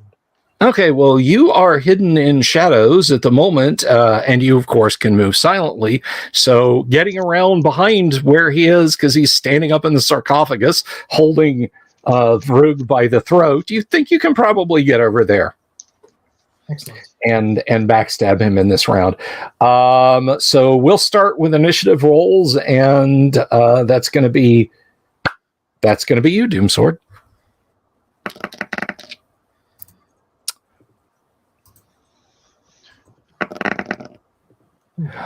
All right. He turns and lunges at Tonstol now. You son of a bitch. What is Tonstol's armor class? It's AC1. AC1. He hits you. You lose a level. I only have a level. Oh. Oh, no. You are dead, Sonny Jim, and we are boned. Yeah, Tonstol screams, his eyes roll in the back of his head, and he slumps to the floor. I disbelieve. Reality is that which does not go away when you choose to stop believing in it. Well, they seem don't stop believing, but I don't believe it. Okay. What the hell, man? Okay. Hey, don't we get like 3 saves against level? I thought they got rid of that crap. I'm sorry. I level drained a character without asking their consent. Man, you don't even know what a session 0 is? Come on. Yeah, hold the phone there. Hold the phone. I got an there. X card somewhere here. Just use my hand. Hold the phone on that one. I didn't realize there were going to be whites in this game. That's true.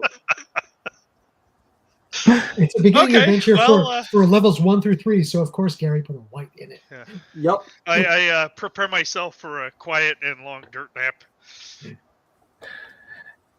All right, so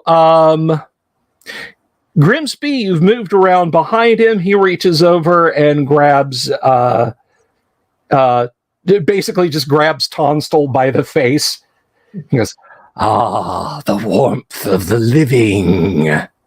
Soon he will rise and join me." Okay. Missile fire. Any missile fire at him? Nope. Okay. Vrug, take your swing. 14. Let me check his armor class. That would hit AC 6. AC 6. Let's see. With my lost level.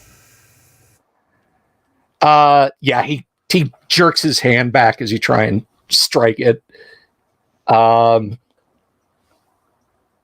Mark Grimsby, you have that magic dagger, yes? Yes, and I was going to use it. It's plus All right. dagger. But with that roll, it don't matter. Yes, that will unfortunately miss even with the bonus from striking from the rear. Let's see if I can at least set him on fire. Yeah.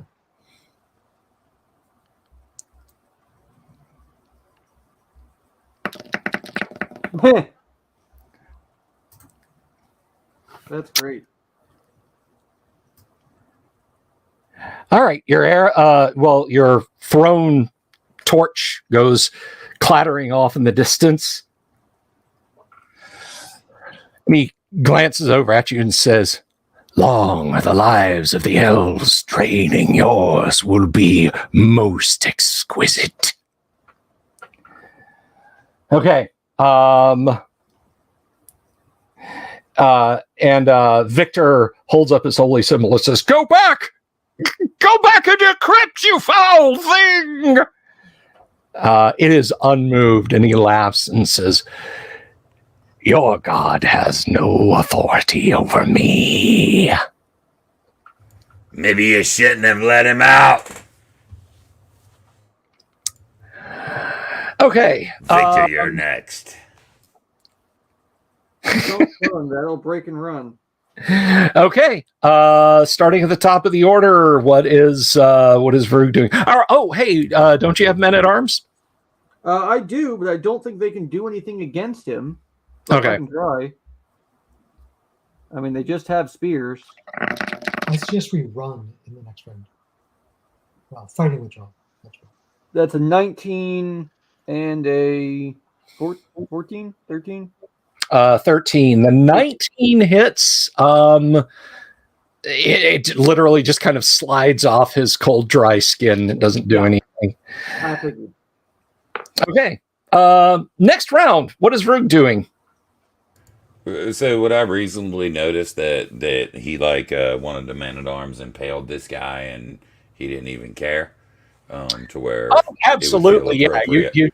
you just see the sword or the spear just kind of slide up off the thing, and it should have like gone from his back to his guts. All right, yeah, I'll drop the longsword and draw the hand axe. Okay. And attack. All right. How about Sir Standard? I will apply fire, and instruct men at arms to apply oil. Okay. You gonna try and stab him again there, Grimsby? Sure, one more time. I will regret that, but I will do it again.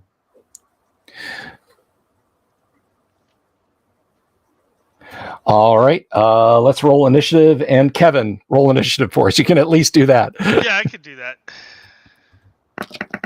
2. It's evens. I roll initiative poorly. Okay. It was a poor initiative roll. However, it is a tie. So any missile weapons, including thrown oil, goes first. If you want to roll those. Sure. I didn't think I was actually originally throwing the torch at him. I thought I was trying to stab him with it. But no. I mean, you can, okay, so they miss with their oils. You can go ahead and swing on them with your torch, though. Sure.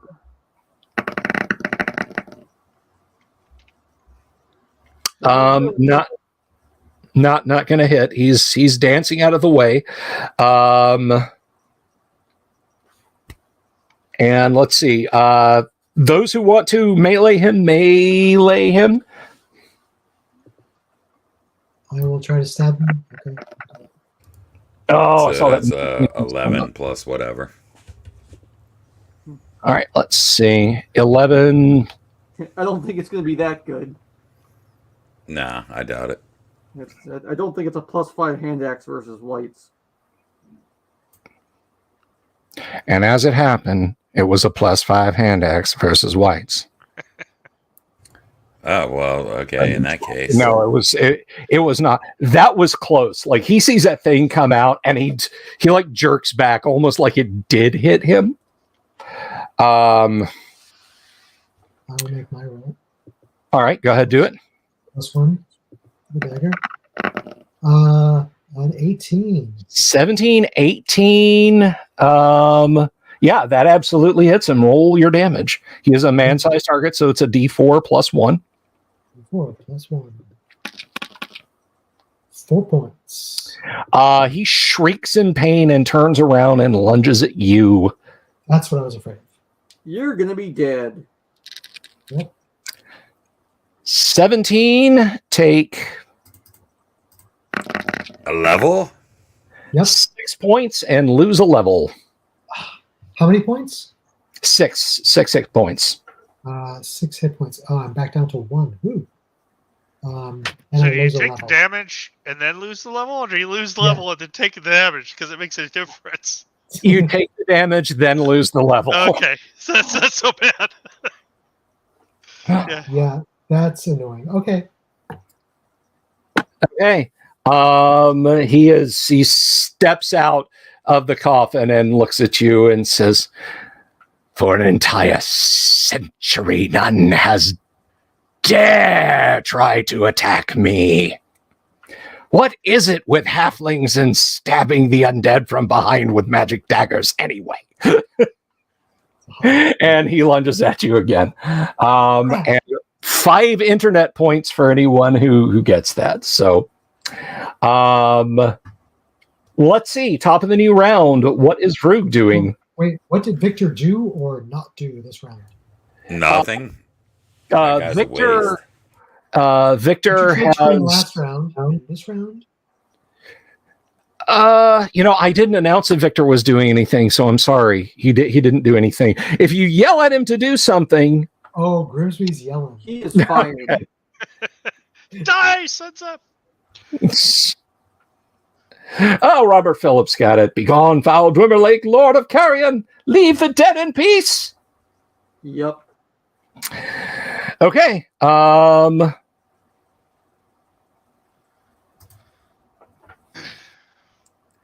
Did Tasselhoff Burfoot stab a white once? I don't know.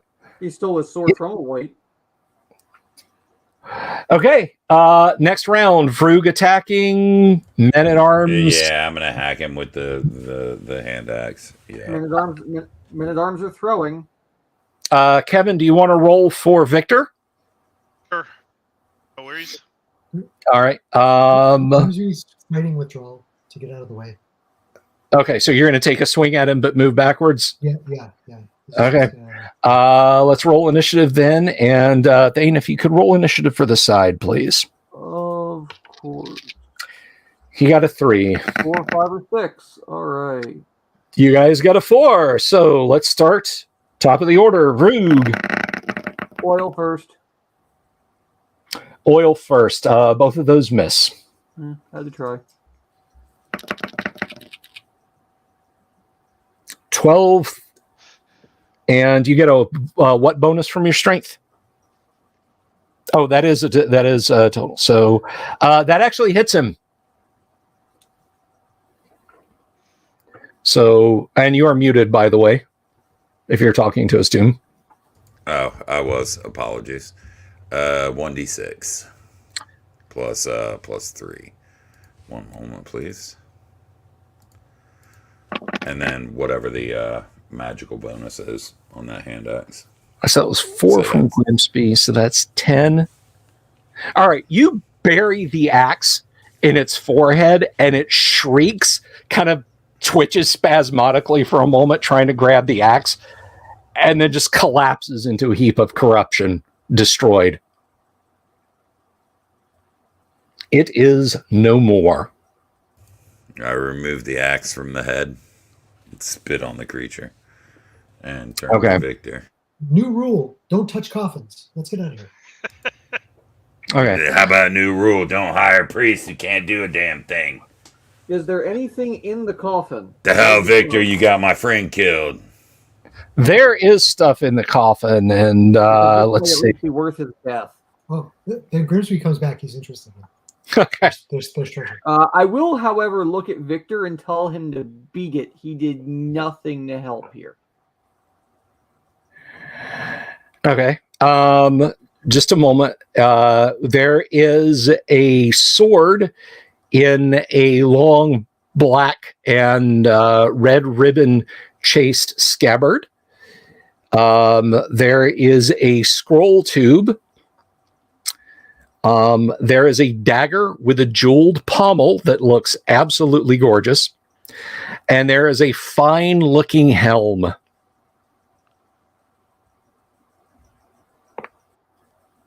It was a sword, a dagger, a helm, and what? Scroll tube. Mm-hmm. That's right. I put that into my sack. The sword's kind of sticking out.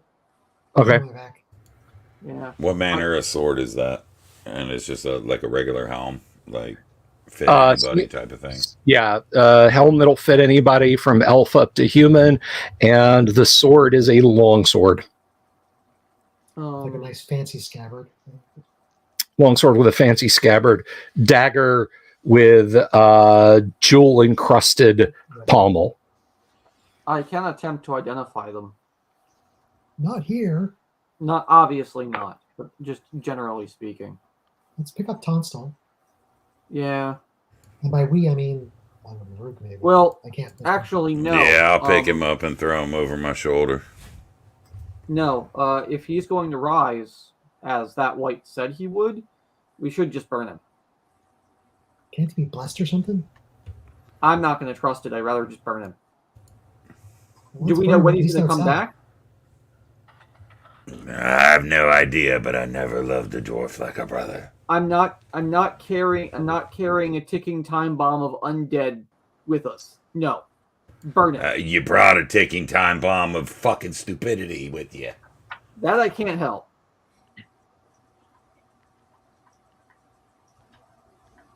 Victor, you got a lot of explaining to do. He offered to help. Y'all said yes. Don't pin this on me. I mean it. I'm not going to say it again. You didn't lose a level, man. That's valid. Don't pin that on me. Victor, Victor kind of looks quizzically at the group and says, "Indeed, Vroog, you shouldn't blame it on the elf."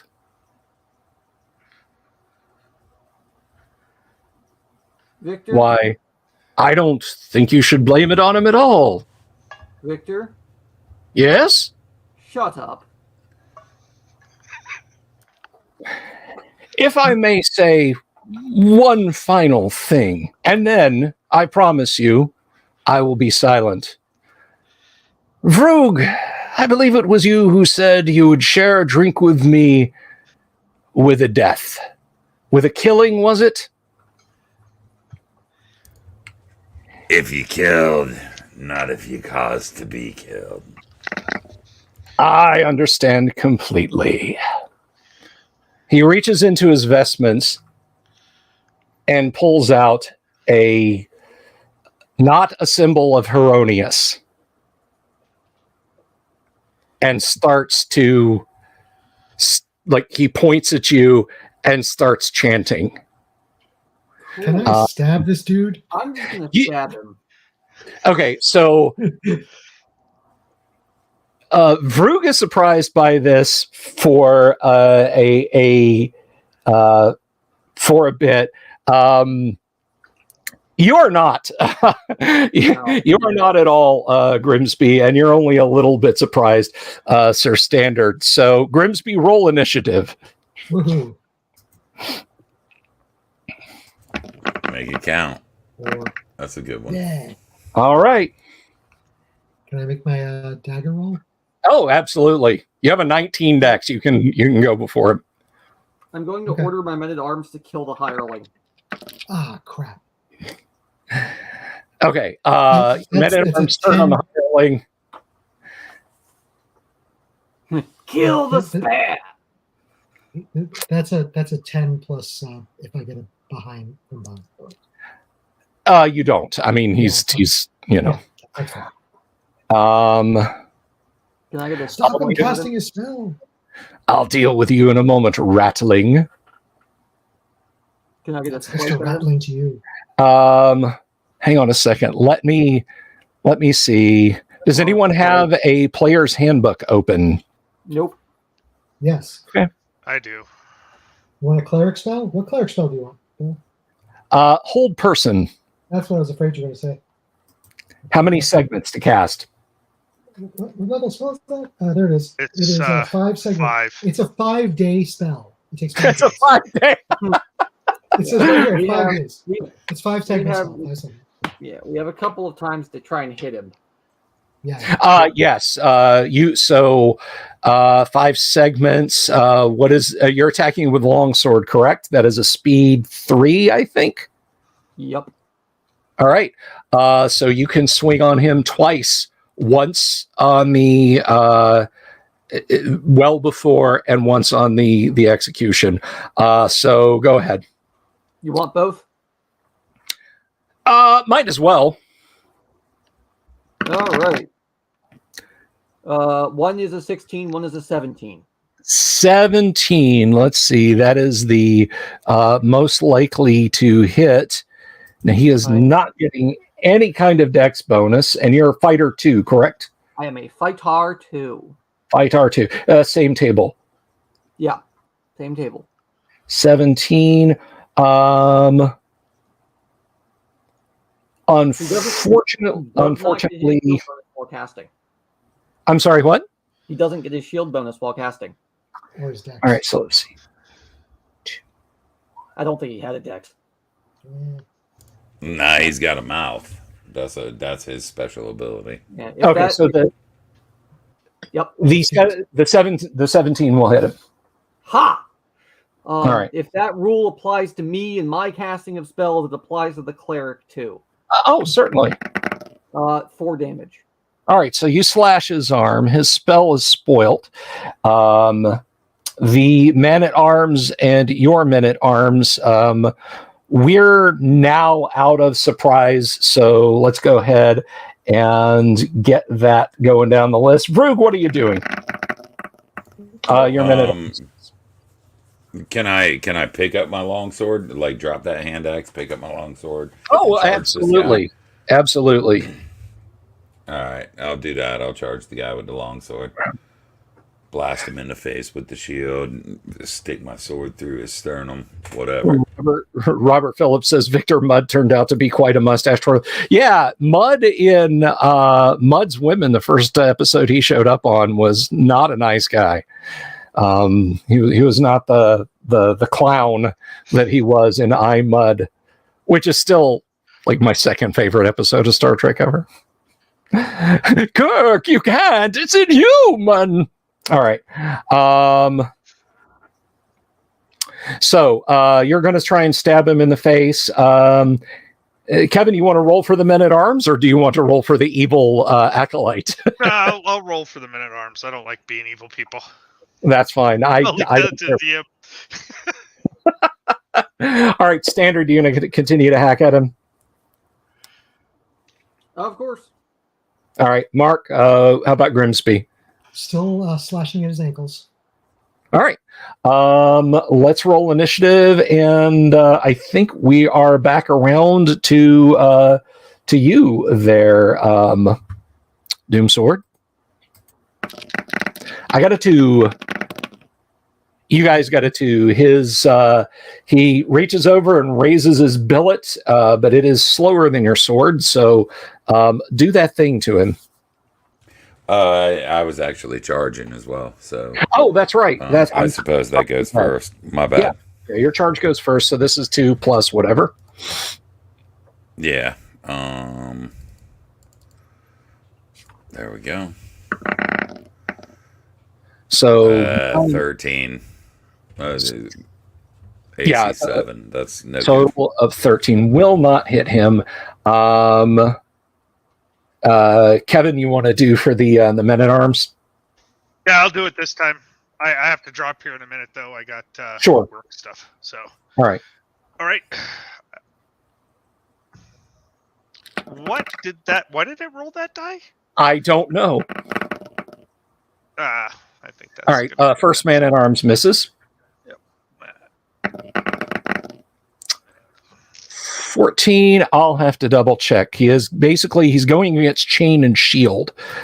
So level 0 versus chain and shield. Just missed him. Yep. All right. Sir Standard. Absolutely. Let's see. Here's my 1. No. Nope. All right, Grimsby. Grimsby's going to try 2 daggers. The purple one is the magic one, so that gets a +1 on. A 15 and a 20. A 15 and a 20. So let's see. I mean, the good news is you didn't move at all on your fighter ability chart. It stayed the same. So the 15 misses, but the 20 absolutely hits. Okay, that's a normal dagger. So he does 3 points of damage. All right, you slash him in the thigh, and he bellows in pain. So he will swing his billet at your head there, because he recognizes that Vrug is the larger threat. That's not really equitable. Well, he misses anyway, so. Oh, good. And the other man-at-arms was missed. He lunges forward and clutches at one of the... he's actually not using a weapon. He's like trying to grab one of the men-at-arms. His hand kind of has an unholy purple glow around it as he does that, but he misses. All right, top of the round. Vrug, you can continue to fight this guy? Yes, sir. Sir Standard, you? Question, actually. So when it comes to inflict light wounds, I always wondered this. Does the spell go off if you grab and miss, or does the spell only go off if you hit? The spell goes off. I mean, it's like a cure light wounds. Basically, you have to touch someone and invoke the spell. Okay. Yeah. So it's touch first. Okay. That's Yeah. nice. Yeah, and he missed as he uttered the spell, so it's lost. Now, shocking grasp will just hang around. Yeah. Good. Okay. So yeah, that's how I've always rolled it. Well, actually, I rolled for shocking grasp. You had to touch them as well, but it didn't go off until you touched them. But yeah, that makes sense. Well, yes, that's what I'm saying. I mean, it's basically a charged joy buzzer waiting for you to hit them, and if you don't, you're still fine. Yep.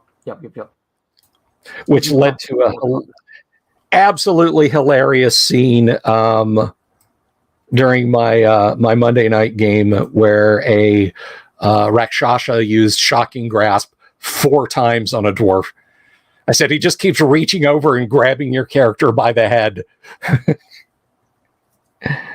Okay, so All right, go to my roll. What are you doing? Intentions. yeah, we're getting I'm intentions. doing my intentions haven't changed. Okay, and Mark Mine- Grimsby, same. Grimsby's actually going to fight and withdraw and back off. He only has 1 hit point. Okay, all right. Let's see. Let's roll up some initiative, and I think it is Grimsby's turn. Actually, Okay. I got a 2. And I got a 6. So you're able to move back. Nice. This guy has a target-rich environment. So Vrug and TK, do your things. All right, Brew, you first. That will miss.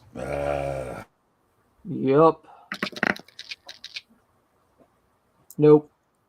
That will miss. And the 2 men-at-arms against the acolyte. You want me to roll? Yes, please.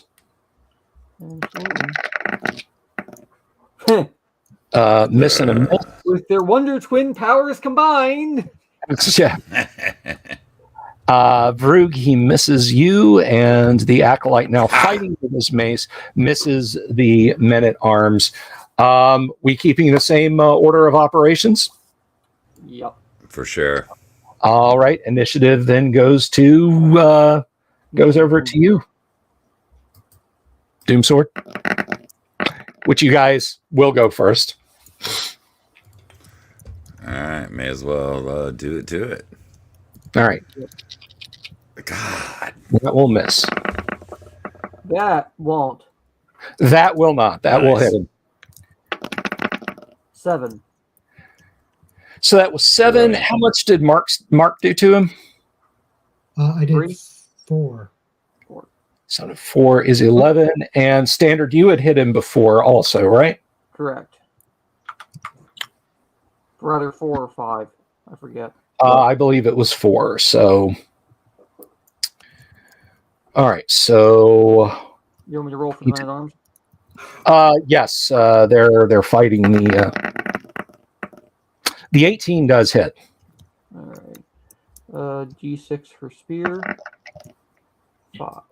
Oh, a nice thrust. Okay, so Nice.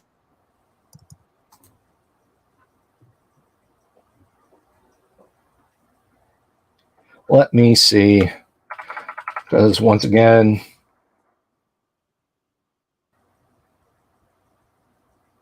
all right, he's still up, but he's bloodied. He is starting to move back to the door. Where the men-at-arms are.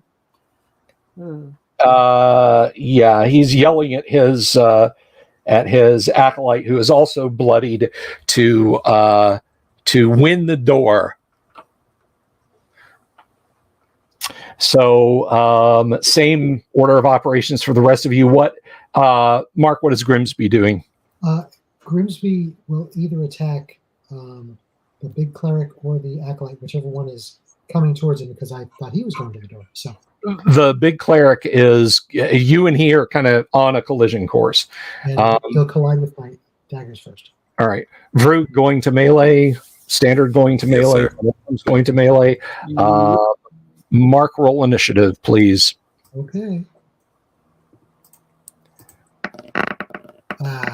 Sorry, guys. Come Okay. on. He swings at your head, Grimsby, but Okay. you duck under it. The acolyte swings at one of the men-at-arms and misses, but they have made it to the door, but they have not made it through the door. So go ahead and do it, guys. All right, I suppose I'll make my attack. Come on. Was that with the hand axe or the long sword? It was with the longsword. All right, that's a miss. Sir Standard? Jawohl, and I'll roll for men-at-arms. And that's a miss for Nope. you. Man at arms 1. Man at arms 2. Whoopee. Mark, are you slashing at this guy since he's right there at you? Yeah, I'm slashing with. Hold on a second. I'm having trouble with the dice thingy. I'm slashing with both daggers. Purple one gets a +1. Come on, man. No. God. Nope. All right.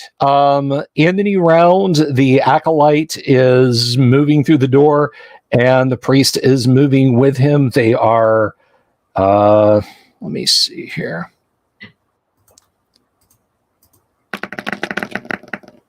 They are fighting withdrawal. They are moving in an orderly fashion, but you guys can move with them to attack them if you wish. The men-at-arms and Grimsby are the best positioned to strike them in this round. I'll go after the big guy. Okay. Can I charge after them? Do you want to charge with a capital C because you do have enough distance? If I have enough distance, I will. All right. Execute that before initiative. Absolutely. Can I drop the sword and pull out my light crossbow? Yes. Assuming it's like loaded or whatever, and take a shot. Oh yeah. Yeah. I always assume a crossbowman's got one down the pipe ready to roll. So That's the way I figure it. yeah. All right. Mark, you doing anything different? No. Hey, let's roll initiative and charge first after your charges. Let's see. Nope. 7, that will miss. Narrow spaces close you start to him. off a guy, so Yeah, at least I'm close. yes, you are kind of up on him now. Now initiative thing. Yep. And a 3. Party Nice. gets a 6. Excellent. All right, so party goes first. Grimsby, you can slash if you want to. I suppose I take that crossbow shot, right? Yeah. I'm sorry, missile fire. First. Come on. Yeah. 16. That's a hit. All right. That is a hit. I Chunk. haven't used this yet, so I forget. It's D4. It's D4. Things suck. D4 for Thank you. quarrel. Yeah, it's just a light crossbow. 4 though. Crossbow quarrel slams into his eye, and he shrieks and falls over dead. All right, let's Can roll for the Grimsby go minute. after that guy? Oh. I'm sorry. What was the question? Can No, Grimsby go go for after the that man-at-arms. guy? Oh, sorry. Yes, Grimsby can go after the man at arms. A 13 and a 12. A 13. Let me see. I don't know if this guy's got chainmail. I probably won't get him. And that's it's- before the magic bonus, right? The 13 had the magic bonus. Okay. Yeah, that's not going to hit him. Oh, okay. All right, but he is going ass over Tea Kettle, the men at arms, Grimsby, and TK. You guys will strike him at +4 as he flees the battle. Okay. So just He is extra roll here. attempting to run. Let's. Well, yeah, they're turning to run. Roll initiative. If you would, and I think it is, yeah, it is your turn, Mark, for initiative. I got a 6, but again, you guys do. They're turning to run, so take your shots at +4 against them before they can. TK, you do yours. Men at arms? Nope. These dice suck. Yeah, I know. It sucks Wow. tonight. That, however, that does was good. that, however, does not suck. 5 points. And you drive your sword between his shoulder blade, and he too bellows out and falls dead on the ground. Now then, I'll just turn back to Let's Brug, wiping the blood off my sword. Look at him. Not a word, or you will never sleep again. What? This guy probably had stuff on him. I go through his pockets. Yeah. Okay, going through his pocket, it says. You find an egg. Okay. His armor, his shield, and his mace are all very lightweight. I should just point that out. Yep. Okay. Let's see. Take that. He has a gold chain with a bloodstone gem in it, Grimsby, that looks very expensive. And let's see. He has 17 silver pieces in a pouch. Mm-hmm.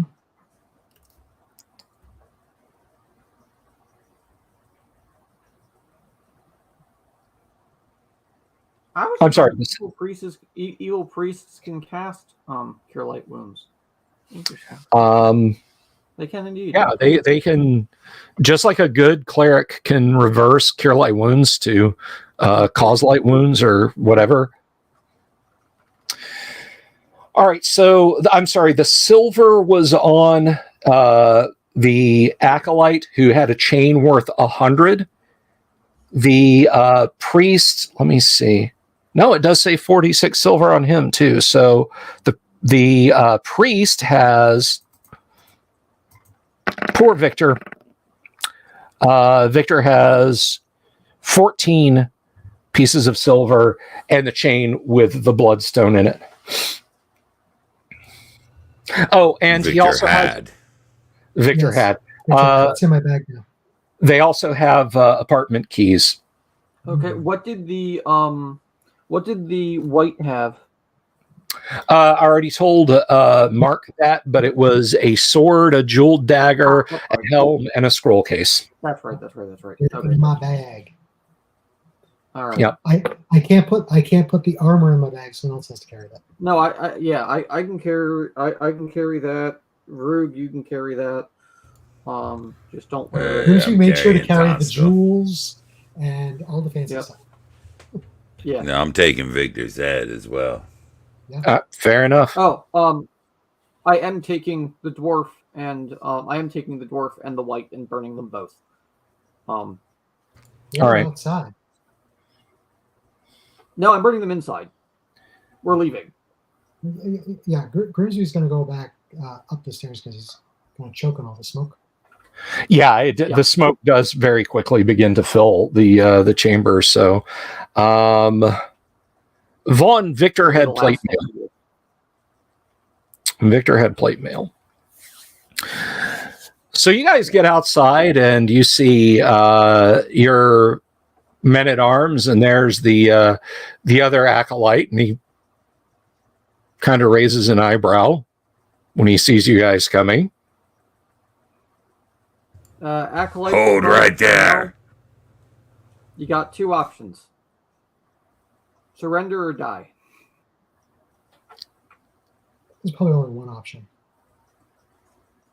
He looks And confused. that is one option. Hey, tell us everything you know.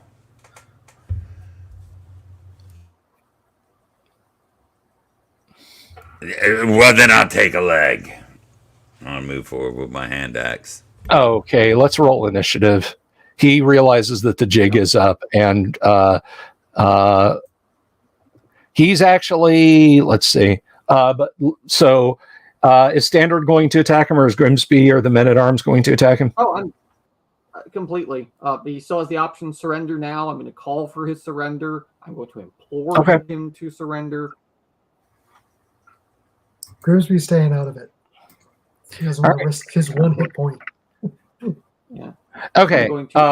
Let's roll initiative, and it's Vrug. I think it is, or Doomsword. I think it's Vrug's turn. All right. As you guys are moving forward, he throws down his mace and says, "I want none of it." Should have thought about that before you got my friend killed.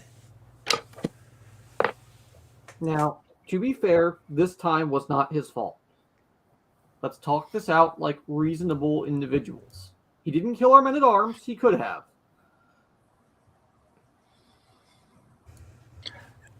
You talk it out.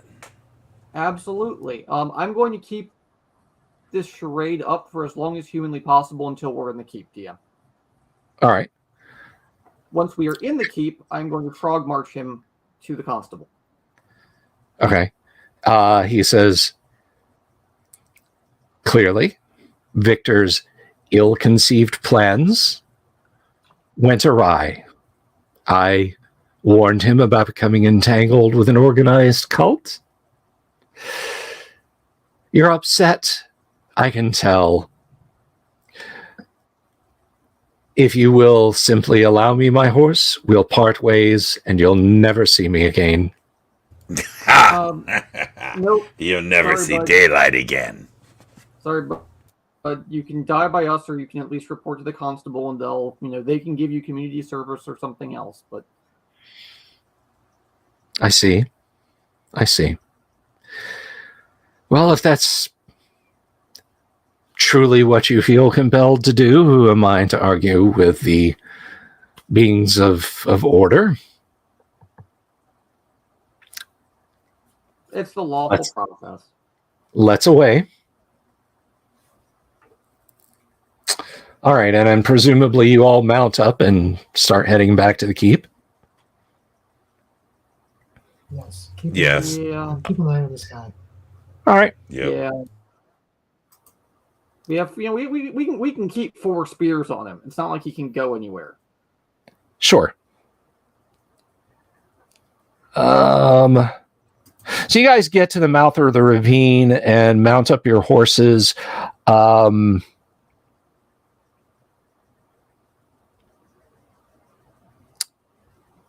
he rides back to the keep with you. Hello, Tim. Tim K. I'm just going to say Tim K. I don't want to mutilate your last name. Welcome. So you guys, you return to the keep, and he says, now, let's call this a lesson. I'm sorry? Begin your community service. Roll initiative. Absolutely. I did not mean to roll 2 dice. Let me clear those. Didn't realize I had 1 in the pipe. You want to start us, Doomstorm? Cheater. 6. I rolled last time, so that would be Thayan. Yeah. All that'd right. be all right. He turns his horse and goads it and is bolting back down the causeway as fast as he can go. And the 4 spears on him? The 4 spears on him can strike at him. Michael, they went to the Caves of Chaos with an NPC cleric who betrayed them. A 15 and a 14 are the 2 best ones. That might work. Is the 15 who? That's They're why all men at arms. they're all men at arms. Okay, They're the the ones with 15, the 15 almost certainly hits. Do they get the +4 for retreating guys or whatever? Fleeing. In this case, no. But the 15 does hit because he's not using a shield. All right. And do 6, and that's a 1. All right, that just nicks him.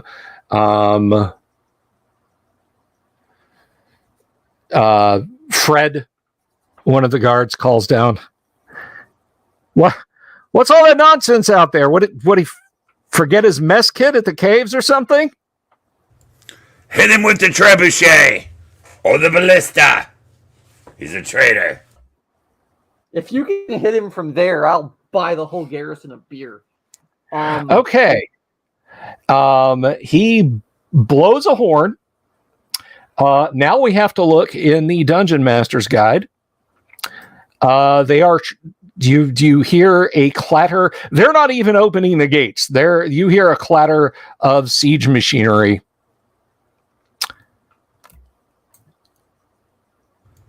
That's what we like to hear.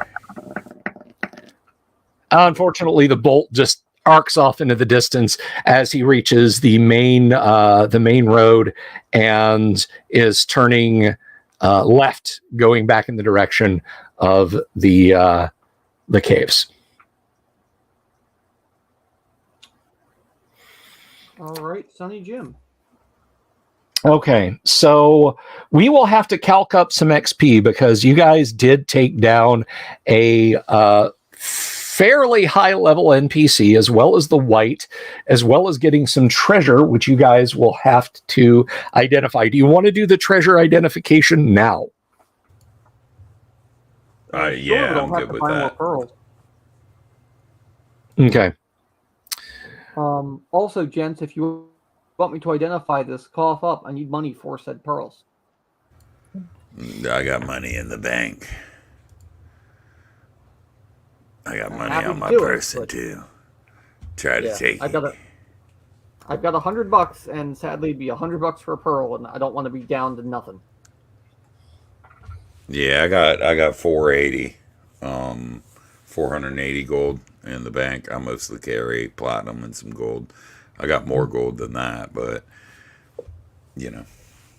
Well, I tell you what, guys, we will we can actually sort through what the what this is gonna cost in the in between, and we'll catch everybody up on identifies and such next week. I want to thank everybody for being in the audience. I'm sorry Kevin wasn't here, but then of course, was he really here after being touched by a white?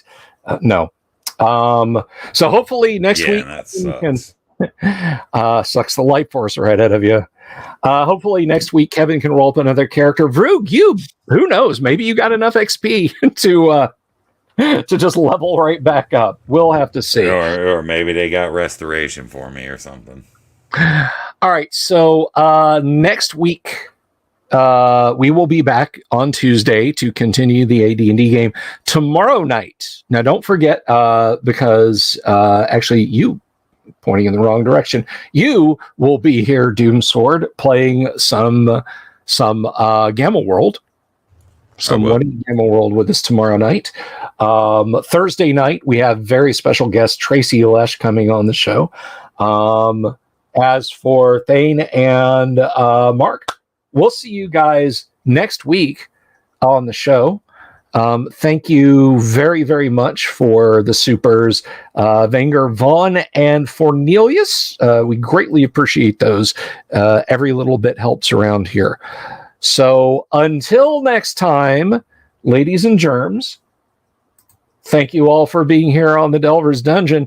And of course, as you shuffle back to your cars and your public transportation to go home, keep your eyes peeled and watch out for those owl bears. Peace. Have you seen my owl bear?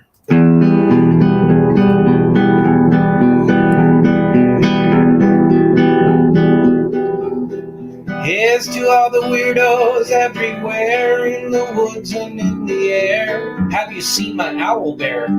Should I shave off all my hair? Bobs are all around. Some live in tunnels underground. Some are fat, some are rich, some are sleeping in a ditch.